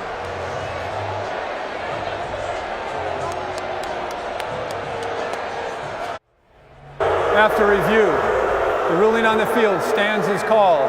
Number 99 is disqualified for the remainder of the game. First down. Fotu has been ejected out of the game. Again, Jim Blackwood in the booth with us here. Jimmy, thoughts on that? Second ejection for Utah's defense. I don't think it was forcible contact. You didn't see the head snap, but he did catch it with the head, but it's not forcible.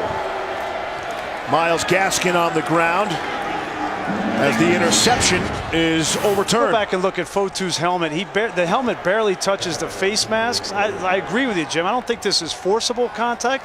It definitely touches, but to eject a guy on that, to me, is wrong. I understand. I understand what you're saying. Yeah. That's different from agreeing. These kids, I mean, these kids practice. They live for this, right? Right. Like, This kind of night that's to why we play have this game. replay to make that right and not kick the kid out. Gaskin's over 100, and he'll add to that. He's inside the 5.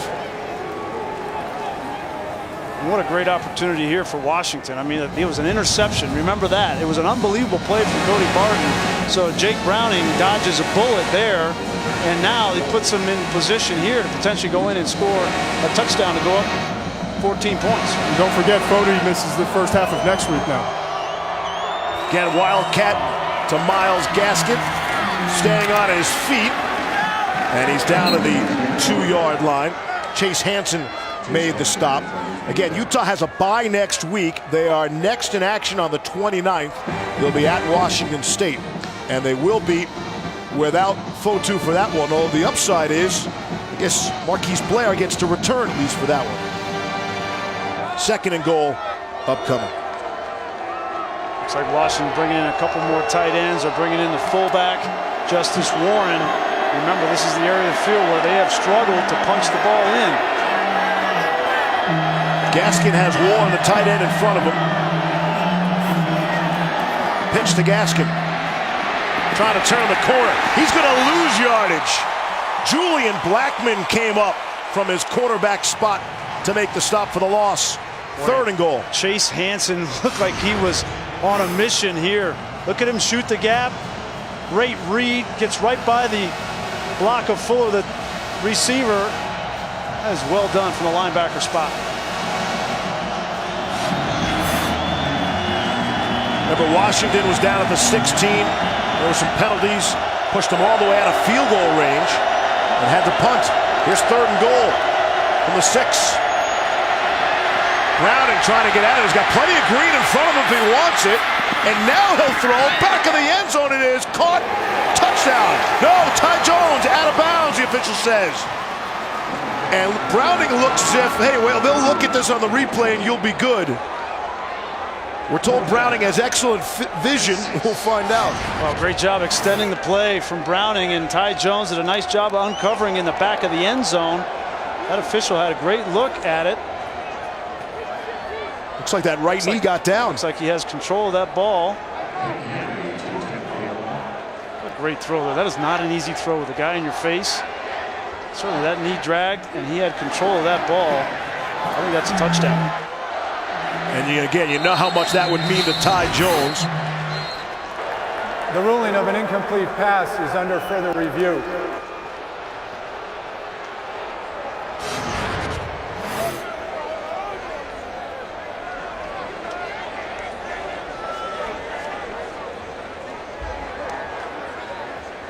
Not only the right knee, but it was the left foot down as well. So they're going to overturn that call and give Jones, the Provo kid, a touchdown in his return here. And how about Browning? Browning knew immediately that touchdown would be good. That would be Jones's first catch of the night, and they've targeted him many times. Is that right knee right there? I think that's what they're going to be looking at. Looked like the foot dragged as well.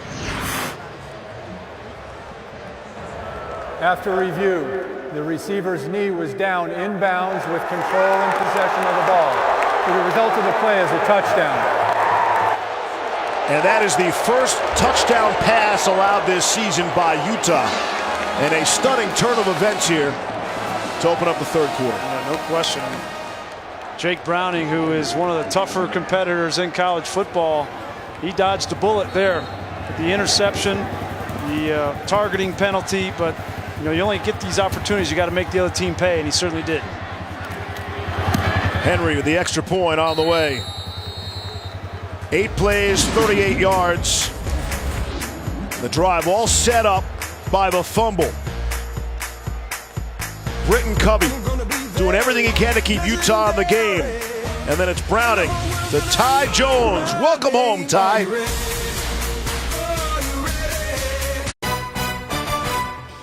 ESPN College Football, brought to you by Total Wireless, Total Confidence, and Toyota. Let's go places. Salt Lake City was the home for the 2002 Winter Olympics. Rice-Eccles Stadium right here hosted the opening and closing ceremonies. The Miracle on Ice team, Mike Eruzione, captain of that team. Lighting the Olympic cauldron, they had some 50,000 on hand, and they've got some 48,000 in the building tonight or so. Capacity is 46,000. There have been 52 consecutive sellouts dating back to 2010, 49 consecutive standing room only crowds. They continue to fill the place and cheer on their Utes.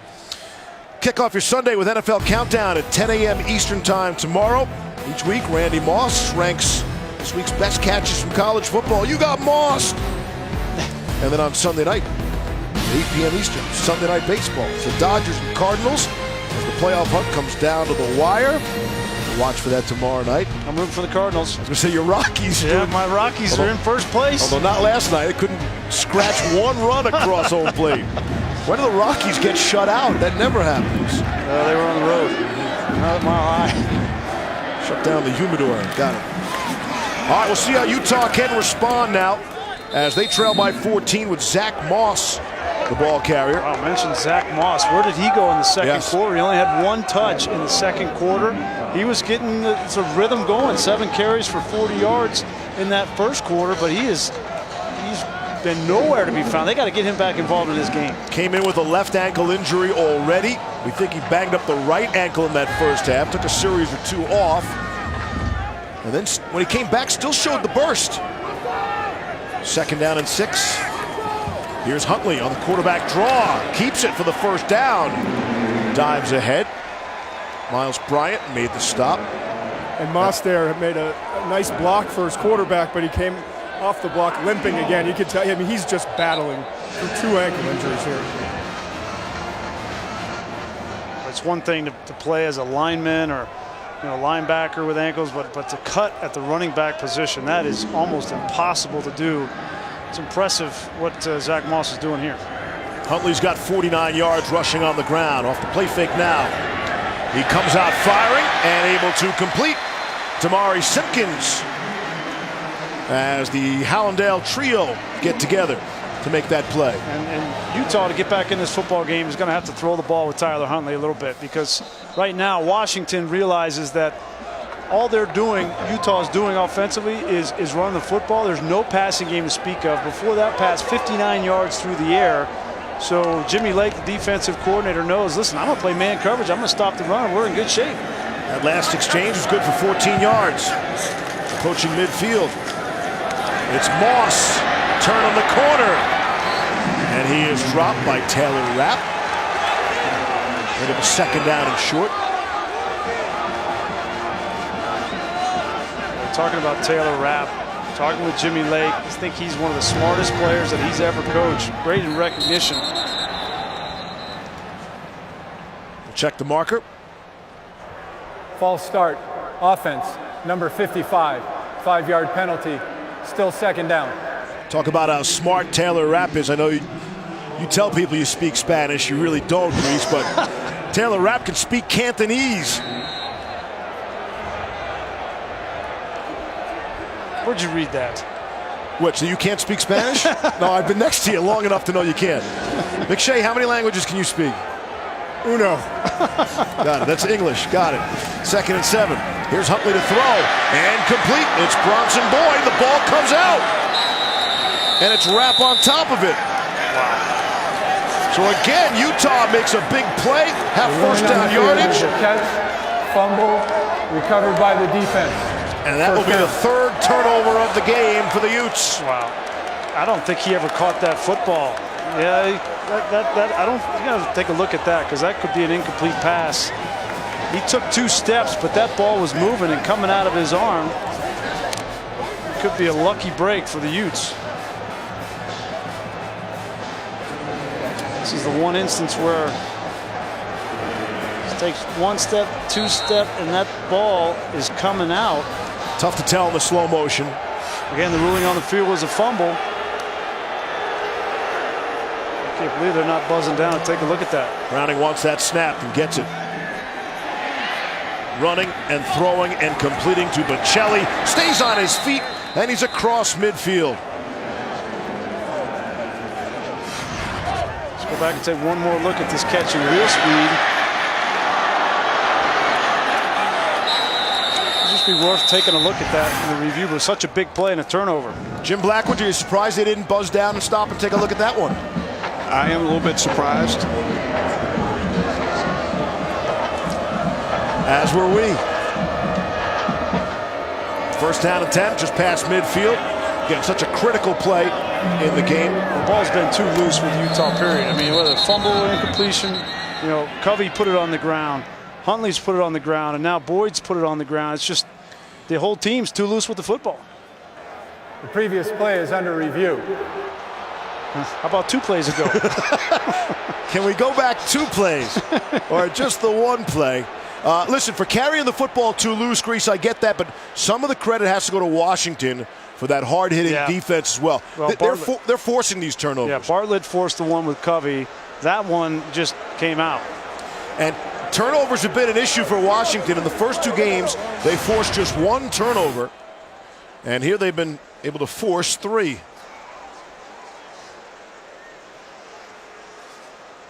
They're looking to see whether Bocelli was down with his right knee on the outside. I mean, we're going to replay these. How about we replay the ones that actually matter? You can put your hand down. That's not an issue. See if his knee goes down. Oh, yeah. It looks like it might have gone down. All right. Got this one, Grease. Eagle eyes. After review, the runner was down at the 45-yard line. First down.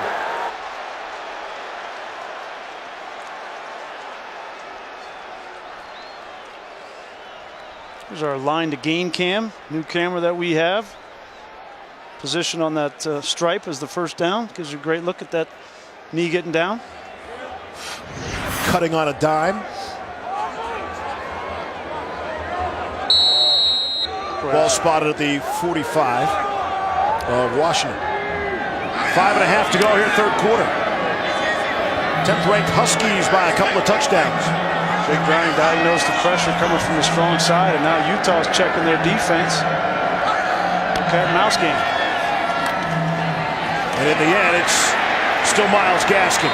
Chase Hansen led the way for the Utah defense. That's a great job by Hansen. Going back and forth. They wanted to bring a pressure from the strong side, then they checked the defense, and Hansen knows, well, he's probably checking to run away from where the blitz was coming, so I'm going to read that, and that's being a smart football player. Hansen, the Pac-12 Defensive Player of the Week, had a pick 6 last week with 2.5 to play to seal that game against Northern Illinois. Utah winning just 17-6. In that game, Utah trailed in the 3rd quarter, 3-0 to Northern Illinois. On 2nd and 11. Out to Gaskin in the flat. It's back to the line of scrimmage, be 3rd and long.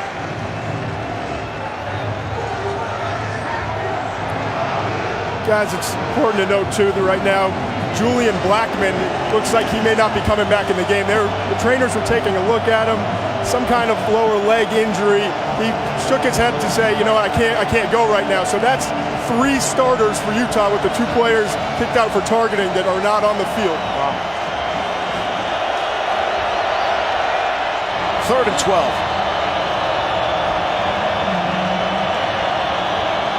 5 to snap it. Here's the pressure. Browning and also into trouble. Nearly had it intercepted.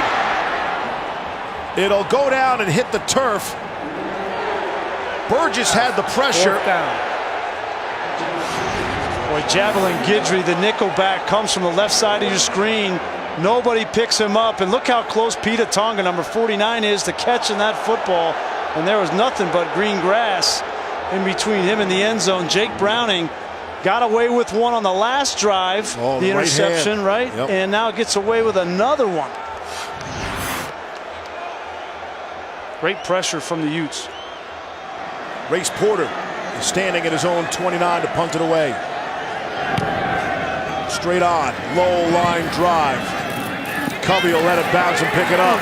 And he has swung around and dropped at his own 5-yard line. Brandon McKinney on the special teams stop. It's a 45-yard punt and a loss of 5 on the return. Utah's not done yet. Applying the pressure to Jake Browning and company.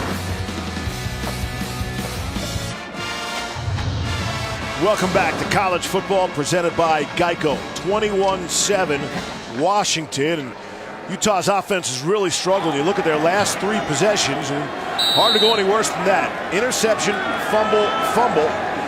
Really, Huskies only able to benefit with 1 touchdown off the 3 turnovers. Taking a shot down the middle of the field, and unable to hang on was Jalen Dixon. But I like the attitude out of Tyler Huntley. Boy, they had exactly what they wanted off of play action. The defense subs up on Moss, and this ball is thrown perfectly to Dixon. Couldn't walk it to him any better, but give credit to Jordan Miller. Just got that hand in there at the last minute. It was well done. Is there a better defensive secondary in all the country? I don't know. The DBs on Michigan. Yeah. Big surprise there. Nacua on the catch. They may not be as good as the group 2 years ago with King and Bubba Baker and all those guys, Sidney Jones, but I would have to think that they are. All 5 of their starters, and they start 5 with that nickel spot, they're going to wind up drafted and playing in the NFL. King, Baker, Jones, all 2nd-round picks, defensive backs. Huntley comes out throwing, ain't able to complete. Of course, it's Covey on the other end. They'll move the sticks. And a lot of that has to do with Jimmy Lake, you know, their defensive coordinator. He used to coach the defensive backs, and he told us, said, listen, he's responsible for Los Angeles and in that area where a lot of these players have come from. He says, listen, I only recruit 4 DBs a year. I said, what? 4 DBs a year? He says, listen, when I recruit a DB, I tell him, listen, the only reason Washington is recruiting you to play DB is because you have NFL talent. Fotheringham can't hang on to that one. And he tells high school coaches, don't bring me guys. Yeah. Don't even bring me guys unless they have NFL potential. But what a great recruiting pitch if you're a defensive back. Wait a second. If he's offering me, that means he thinks I can play in the league. Well, and he's spent a lot of time in the league. His mentor, Mike Tomlin, you know, obviously with the Pittsburgh Steelers. And Jimmy learned from him. When he was at Tampa Bay, Monty Kiffin hired him to coach the DBs, and those are 2 of the best that you could ever learn from. But he brings that NFL pedigree, and that's what guys want. They want to come to Washington, and they want to get to the NFL. Zach Moss off the toss, and he's out to the 27-yard line. If you wonder how Jimmy Lake got the job, let's go. Pete Kwiatkowski decided to give it up. He said, I don't have to be the top dog. We want to keep Jimmy Lake. This is the best thing for our program, for the university. I will gladly step aside, just a rundown. And if that allows us to keep Jimmy Lake, then that's what he wanted to do. And Coach Pete says this was strictly Kwiatkowski's idea. And it's one of the great stories in college football. You just don't hear about that, right? No. What a selfless act. Those 2 are close friends, and just a great story. There's 3rd and 6. Huntley just too high for Damari Simpkins. Byron Murphy had the coverage. Another play by defensive back. Going back to that class of Buda Baker and King and Jones, he actually didn't recruit those guys. When he came back in 2015, I believe it was, they were there, but he did such a good job developing them. And all three guys go on to be second-round draft picks. That now, if you're a DB in LA and you've got NFL potential, this is definitely the place you want to go. You know, one of the things that makes him different, Todd, is that he coaches from he was a former wide receiver, so he coaches from the offensive side, which is a little bit different. What a punt by Mitch Wishnowsky. Monday night, Russell Wilson, Khalil Mack. It's the Seahawks and the Bears. Coverage begins with Monday Night Countdown at 6 on ESPN. Last week, Mack was a terror in the first half anyway, and then Aaron Rodgers got back in the game. Yeah, and then look at Will Dissly, what he did to my Broncos last week. He ran all over the secondary. Couldn't get the win, though. Dissly scoring the first touchdown of that game for Seattle. 105 receiving yards. It's the best receiving effort by a tight end in the NFL, in an NFL debut since the merger. Myles Gaskin able to turn the corner. And players not even in the game for Utah being upended there. So all the Husky fans watching this game can watch their former Husky now playing for the Seahawks. But you know the guy I'm really excited to watch? Tell me. Shaquem Griffin. Right? Yes. That kid, you know, the people that live in Seattle and the Washington area, you are so fortunate to have that kid on the Seahawks. I watched him play against the Broncos. Started his first game as a rookie. Amazing. Greece, how about he wasn't even invited to the NFL Combine? Yeah. Enough people were screaming about it. They invited him. He ran the fastest 40 time in the history of the Combine for a linebacker. Here's Browning going to take a deep shot down the sideline, and Fuller was angled out of bounds nicely. That was Tyrone Smith in on the coverage. Yeah, so Julian Blackmon out of this game for Utah, as Todd mentioned on the last drive, and in is Tyrone Smith, and smartly, Jake Browning, and this offense going to take a shot on him, but he was up to the task. Utah has been put defensively in so many difficult situations. You mentioned 3 turnovers back to back, and they've only given up 7 points, and now they're back in another situation where they have to get a stop. Gaskin on the ground. And trying to dive for the first down. You see the heads-up play by Myles Gaskin. What an effort by Gaskin. He looked like he was going to be short of the first down. And watch this, at the last second, he stays in bounds and just leaps. That's great. Line to gain, indeed, in your living room. So we have 62 seconds left in the quarter. For Gaskin, he's over 100 yards rushing, 21st career game with that. And that ties for the most in school history. Nick Harris, the starting center, is being attended to for Washington. So Browning and Gaskin, they're going to leave Washington with virtually all the important passing and rushing records. They've been one of the most dynamic tandems in the history of college football. And it's a really great story, the commitment that they made to each other, right? And you know, Gaskin had a decision to make. Am I going to leave? Am I going to go? And when they first got here together, they said, look, we're going to change this culture. Browning reached out first right after Gaskin committed. And then that's something that has really stuck with Gaskin, as you can see. I'll always remember that. He spoke something into existence. And they are going to leave, as Coach Pete told us about Browning, he's one of the pillars of the turnaround of this program, and you can put Gaskin in that same category. He's Coach Peterson's Kellen Moore from Boise State. That's what Browning has meant. But I thought it was interesting. It was interesting that Gaskin had a decision to make whether he was going to go pro last year, but he didn't want to leave Jake Browning by himself in this program. With an unfinished job. Yep. Jesse Sosby checked in at center to replace Nick Harris, and that might have been part of the problem for that run being stuffed right up the middle. It's a loss on the play, and it's the final 20 seconds of the quarter. They had unfinished business, right? They haven't won the big game. Now they've gotten there. They've gotten to the big game. They got there, and then they got embarrassed by Alabama, right? In the Fiesta Bowl last year where they went down. The Auburn game to start this year, they haven't been able to get it done at the unfinished business, and those two guys want to finish it. You could make the argument they've got to win out, and you'll probably make that argument some point in the fourth quarter, which is next.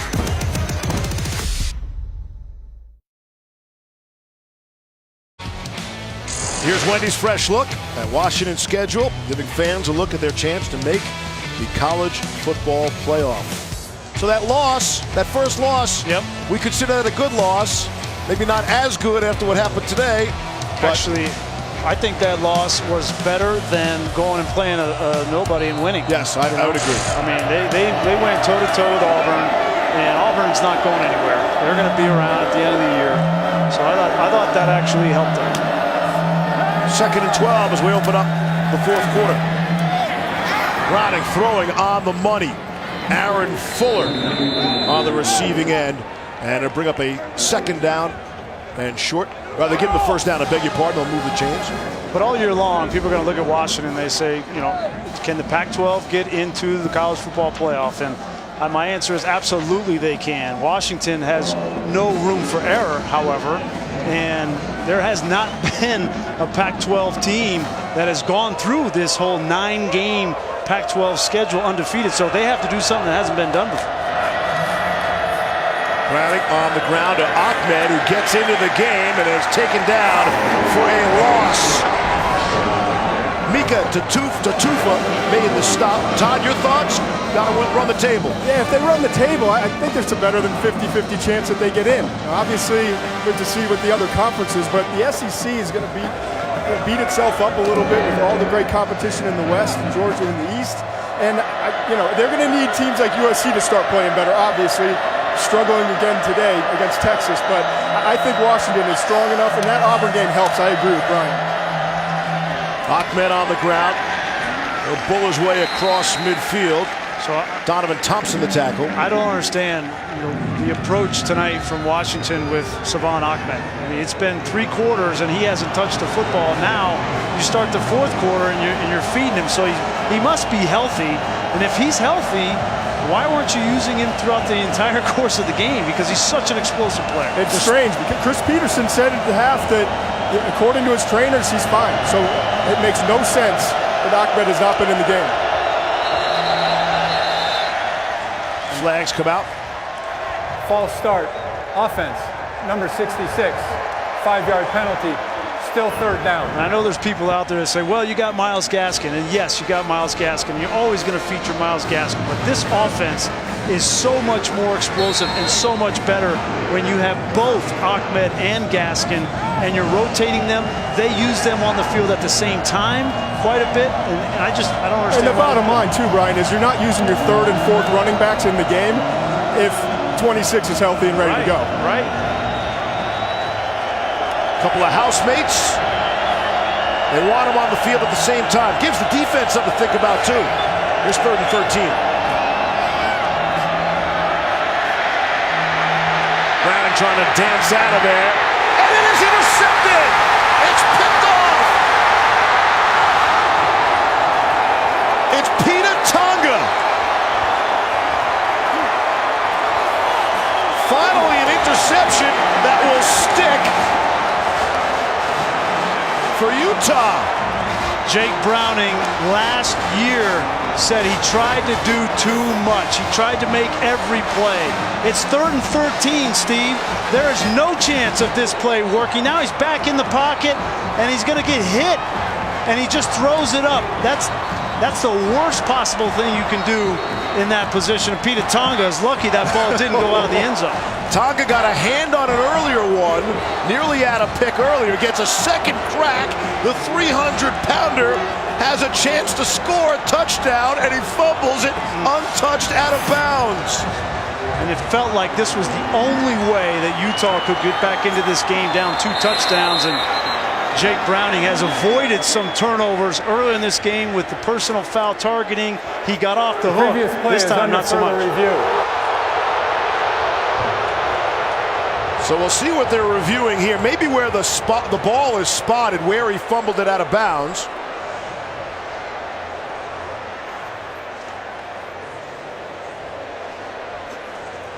For such a smart football player, you wonder sometimes when Jake Browning makes these kinds of decisions, and I think they might be looking at where he fumbled that. After review, the runner fumbled the ball at the 11-yard line forward and out of bounds.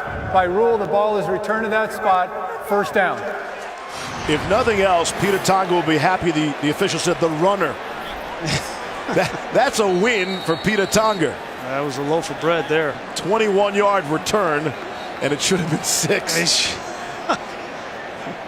I mean, as a 300-pounder, you beg for those opportunities. Nobody in front of you. Certainly nobody that could have brought him down. And this is not a sure thing, trying to punch this ball in against a stout Washington defense. Now the officials will let him play. Lots of time left in this one. On the ground, here's Zach Moss. He'll lean forward for a yard. He's down to the 10. And in order to score in the red zone on Washington, you have to run the football between the tackles. Washington plays a style of defense with 2 safeties and soft corners. It's almost impossible to throw the ball against. They are daring you to run the football. They try to get to the outside. Miles Bryant was up to the task. Give Moss the ball between the tackles. Washington's base defense is the nickel. They're in the nickel about 90% of the time. Here's 2nd down and 9. They can still get a first down. Here's Huntley. Quick throw, and he airmailed that one. Had his man, Grant Keithy, the true freshman from Katy, Texas, and too strong, too hot. Really nice design. You see him roll this way, and then he's wide open there. You got to make that play. That's the play you have to make. Tyler Huntley, a little too high. This is Utah's 10th possession of the game. They have just the 7 points you see on the scoreboard. And here's a golden opportunity to make this a football game here in the early stages of quarter number 4. 3rd down and 9. Huntley throwing, able to complete. It's Covey. He's short of the marker. He's out at the 2. Tevis Bartlett made the stop, so it'll be a 4th down and 1 from the 2. What do you want to do here, Chief? I think they have to go for it here. They've had some things worked out. They're going to bring in 4 tight ends, Steve. I like this call, going for it. You've worked this all week. This is basically your 2-point play, whatever it is. 4 tight ends, expect them to expand this. Huntley off the play fake, rolling and throwing, and incomplete. In and out of the hands. Connor Holler could not haul it in. I actually love the play call if it works, but it doesn't. They got exactly what they wanted. Just an easy throw and catch. I mean, you got so many young players on offense, so much inexperience, and in big games, you just never know quite how they're going to react.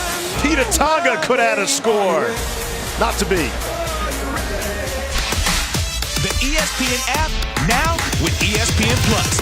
Get more ESPN and download now. Levy, Brian Griese, Todd McShay, Rice Eccles Stadium. 11.5 to play in the 4th quarter. Another stunning turn of events as Washington with the football shy of their own 2-yard line. Myles Gaskin will buy them some breathing room. This should have been so much closer of a game for Utah. Yep, the interception from Peter Tonga, and you don't expect a big fella to have great ball security, but that was a 7-point fumble. The missed opportunity there from Tyler Huntley. That ball was thrown on a line, but Haller should have come up with that football for the touchdown. So I love A going for it. I'm not sure there's any conversation there, but I love that play call too. Maybe some people won't like the play call, but it was wide open. It was an easy touchdown, and they just couldn't execute it. It's Gaskin, the ball carrier, and Washington will chew on some clock here as well. You got the sense when that ball went out of bounds from Tonga that it was going to be hard for Utah to punch it in. Obviously, Washington's good defensively, but Utah, since the end of the 1st quarter, has been inept on offense. They haven't been able to get anything going. This crowd still into it on this 11th annual blackout game. So Washington has yet to convert a 3rd down. They can get the football back on 3rd and 5. Number 7. Browning. Nobody home. It'll be a quick 3 and out and a punt. And the Utes will get the football back. You got the sense after that big hit that Browning took and the big mistake that it was going to be a conservative couple of plays called there. 2 runs and then an easy pass to the outside, and Jake Browning's a little bit rattled. Minute 13 comes off the clock. Of course, the incompletion stops the pass. That stops the clock. There's Porter. Race, which is a really cool first name, from his own end zone. Get a good look at what he's looking at. Porter. Out of bounds. He shanked it. And you saw the reaction from that camera. Race Porter knew exactly right after the football went off his foot that he shanked it. Look at this field position. It goes to a 21-yard punt. I'm standing right behind him, and he caught the punt. There was some pressure coming off the left edge, but really not threatening. Seemed like he almost flinched when he went to kick it, and his head dropped, and he had no chance on that one. Wow. Everybody on the Utah sideline is helping the official with the spot. And the ball will be spotted out at the 28-yard line. Flipping it around. Covey can throw it. Not that time. It'll gain a yard. Take a look at that punt again. It looked like, watch the leg, comes like across the ball. And you're right, he knew exactly that was going to be a shank. And I think Utah tried to come out aggressive with the reverse pass, and Covey had a receiver open in the end zone for a touchdown and didn't pull the trigger. 2nd down and 9. Nothing exotic there for Utah except Zach Moss. He'll take a couple hits, including one from Burkherven. You get the sense Utah's not going to be able to just, go 6, 7 plays in a row and score. They've got to take a shot to the end zone in order to get this ball and get back in this game. And the crazy thing is, with 3 turnovers this half and then failing to convert on that last series, they're still only down 14 with 9 minutes left in this game, and they're in Washington territory. This is their 11th possession of the game. Just the 7 points to show for it. Huntley throwing. Covey able to stay on his feet, and he's inside the 15. It's a gain of 11. Here come the Utes.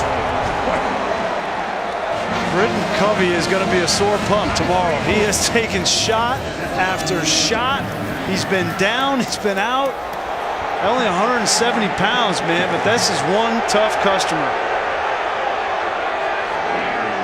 And on the fumble, he took a brutal blow to cough that football up. No one will blame him for that. Flags fly. Eagle substitution, offense, 12 men in formation, 5-yard penalty, still 1st down. And that's a bad mistake. Yeah, very clearly they had 12 guys in, and Covey is the one that just came off the field, so that tells you that he was probably the one that was supposed to come out. You take big hits like that, and it takes you a minute to get back with it. Cost him 5 yards. Todd, NFL people looking at Britton Covey yet? That picture we showed earlier is not going to turn on a lot of general managers in the NFL, but I got to tell you, this guy can play. He can absolutely play. 1st and 15 after the marker. Huntley's going to keep it. Oh, and he takes a big hit too. Got knocked backwards by Greg Gaines. Back to the line of scrimmage. This Washington defense is going to make you earn it. They feel confident in their front 7. They're going to play 2 safeties with Rapp and with McIntosh in the back end. And these guys up front, Gaines, Bowman, Jalen Johnson, they are going to make you earn it. 2nd and 15. Huntley throwing. And that football comes out. It'll be called an incomplete pass. It's Covey again, and Byron Murphy on the coverage with the stick. Byron Murphy has been around the ball quite a bit in the passing game tonight as well. That's a completed catch. That's a catch, and a receiver down and then ripped out. See if we can get the old buzz down. They snap it. Huntley on 3rd and 15. Got a man wide open to catch, and forward progress. We'll see where they mark it. It's Jalen Dixon. When he caught it, he was beyond the yellow line for the first down. We'll see where they spot it now. Holding, offense, number 55. 10-yard penalty. Replay, third down. That's Nick Ford. Boy, Nick Ford out on an edge against Pota'ai, and that looked like a good call. They had Dixon on the wheel route, but you mentioned Nick Ford playing that right tackle spot in place of the injured Darren Paulo, and going up against the best pass rusher Washington has in Pota'ai, he gets flagged. And I hate the cliche, they're shooting themselves in the foot here, but that's exactly what's going on now for Utah.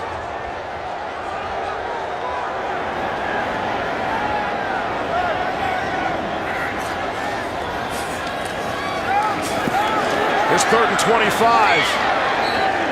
The completion down to the 20. Britton Covey, of course, on the receiving end. With 6:40 to go. Gotta go. Yeah, field goal does nothing for you right here. You got to play here, Greasy? You know, I try to get, knowing that Washington likes to play a lot of two-deep coverage, I try to get Covey in the middle of the field on the post route. Doesn't Washington know they're going to Covey? They go to him in every big spot. Try somebody else on for size. 4th and 16. Huntley. Well, he was looking for somebody else. Solomon Enis, but could not hook up, and Utah will turn it over on downs. And McIntosh was coming in, and you could see Enis saw him coming and wanted nothing to do with that. Mistakes and turnovers by Utah have cost them tonight.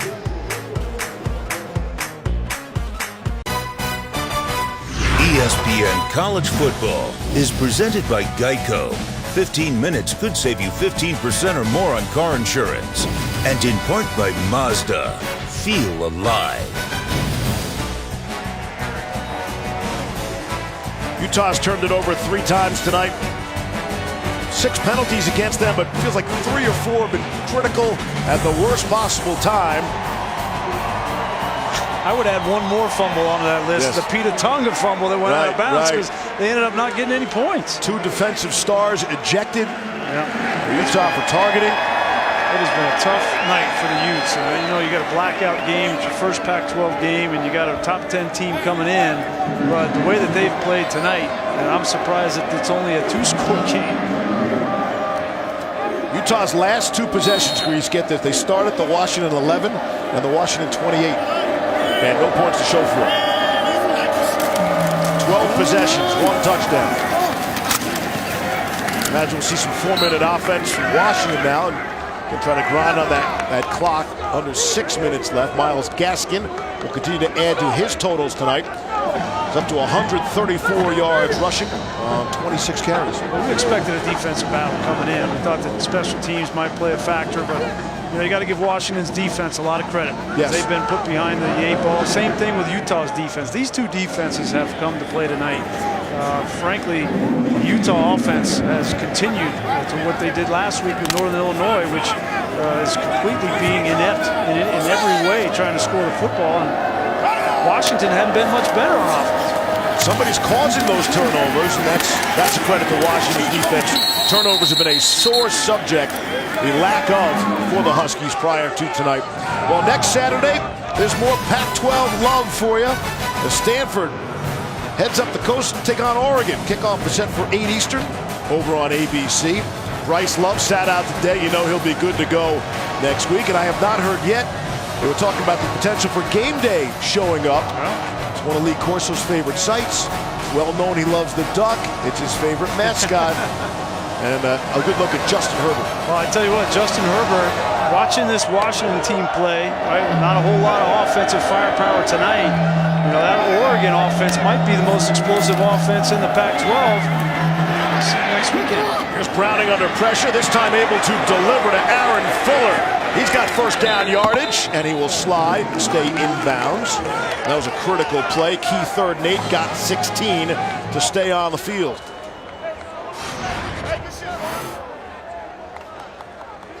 More pressure on Jake Browning. Utah's decided to bring 5. Can't help but wonder, what this Washington team looks like against, the SECs, right? We watched them against Auburn, and Jake Browning was on the run. Yeah. If they are able to, and that's a huge if, able to go through the Pac-12 schedule undefeated, you know who they're going to see again. And this offensive line has got to get better. On the ground, it's Myles Gaskin again. Again, we do not know for sure the status of Trey Adams. We talked about that. The newspaper report from the Seattle Times said season-ending surgery. Well, they have some time to gel, this offensive line. Utah's really hurt themselves tonight. 21-7, Huskies late. Make sure you stay tuned here to ESPN. As soon as the scoreboard clock shows zeros, we'll get you to Sports Center from LA. Oh, Stan and Neil working a Saturday night. How kind of them. Kirk Herbstreit will break down the Ohio State TCU game. Stephen A. and Teddy Atlas react to the Canelo Alvarez win over Triple G. And then kick off your Sunday tomorrow. It's NFL Countdown starting at 10 a.m. Eastern. Don't miss the story of James Conner's incredible journey battling cancer at Pitt. His breakout performance last week with the Steelers. Bocelli on the receiving end for Washington, and there's a flag down. We got a chance to see James Connors in college as well. And Pass interference, offense number 5, 15-yard penalty, replay first down. it's be a little push-off, offensive pass interference by Bocelli. Le'Veon Bell still not around for the Steelers. I mean, that's another big fat game check gonna miss there. Boy, and that that quote, how telling was that quote from the offensive line, right, for the Pittsburgh Steelers? Hey, which one? There were a couple of the offensive. I mean, you just don't see that. That does not happen in an NFL locker room. So there's more going on there than meets the eye. And then you put on top of it what they said happened was going to happen, and James Conner went off. Right. And Conner is graduating from a great story to a terrific young player in the league, thanks to the absence of Le'Veon Bell. We'll step out. 10th ranked Huskies with the 2-touchdown lead and the football with 3:38 to play here in the fourth quarter. Hey, McShay, you notice how fast Greasy ran back to the booth after you killed it last week? Yeah, it was interesting. Right? We're going to be Monday night, Brian. You guys had air conditioning in the booth. Come on. It's not that hot in Houston. It was pretty hot. It was hot on the field where McShay wasn't. There's Paul Gaskin Alcantara is the one that needs to on the get some ground. air conditioning. And a tight My end. Irish luck coming through last week. It's about time. So, Chris, I want to ask you, Yes. how good is this Washington team? And A, can you answer that throughout the course of this Pac-12 season? I think they're better than they played tonight. They didn't play very well tonight offensively. Defensively, I think their defense is going to keep them in every Pac-12 game. But you look at it now, I'm not so convinced that Washington is head and shoulders above everybody else in the Pac-12 like we may have thought at the beginning of the year. Stanford, Oregon, next week against Arizona State. Yep. Like they're Herm's trailing by a field goal now in the third quarter. Their attempt to go to 3-0 against San Diego State. If you would ask me right now, do I think that they're going to go undefeated through the rest of the Pac-12 schedule? I would say no. Nobody's done it, and this team is not as complete, in my opinion, as we thought they might be at the beginning of the year. 3rd and 21. Gaskin finds some running room. Myles Gaskin, he's had some kind of night.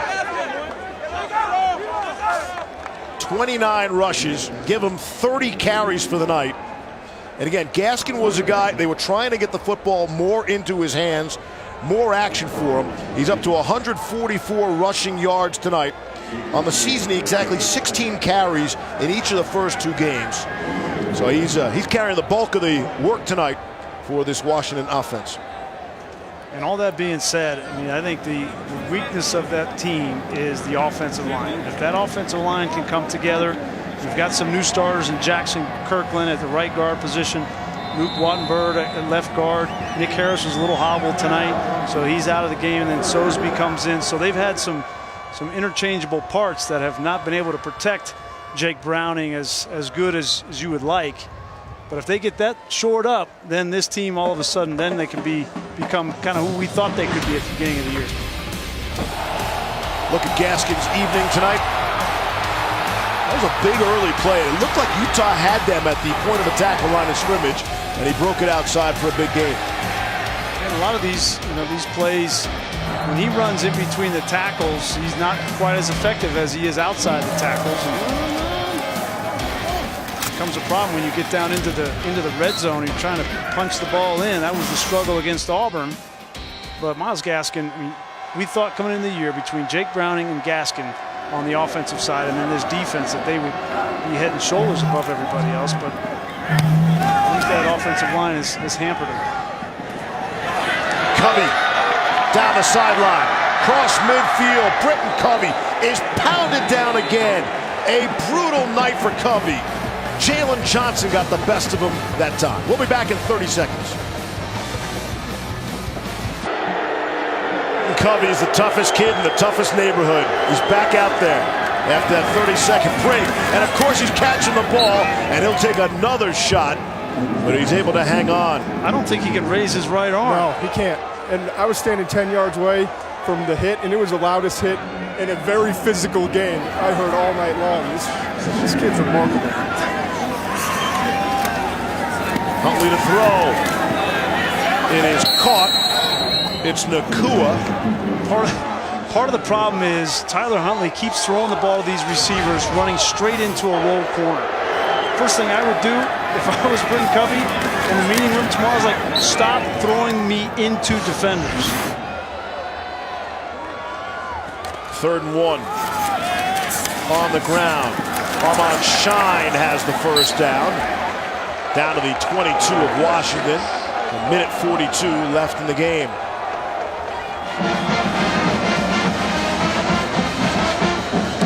Reminds me of the, we didn't play any real organized football, the old buddy pass, right? And that's, he's not my friend, the quarterback. Huntley might be making some enemies of his own teammates tonight, just putting them in tough situations to run after the catch. Timeout Washington, their second time out of the half. 30 seconds.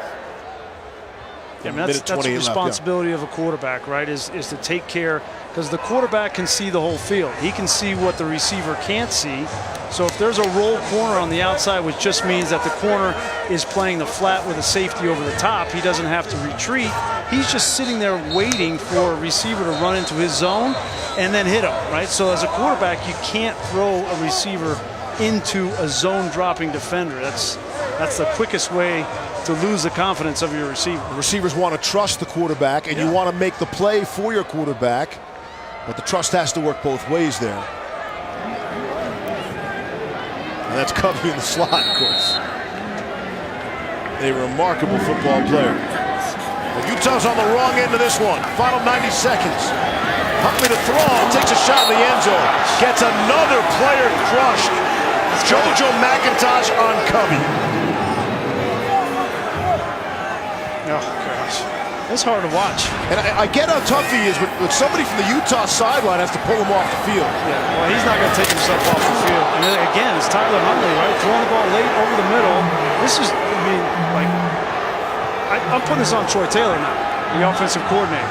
Because this guy's holding the ball. He's not looking. He's staring down receivers and getting guys killed. Now he's going to get a taste of his own medicine. Greg Gaines, the man in the middle. And Huntley feels some of the pain he's been imposing on his wide receivers. It's 3rd and 19.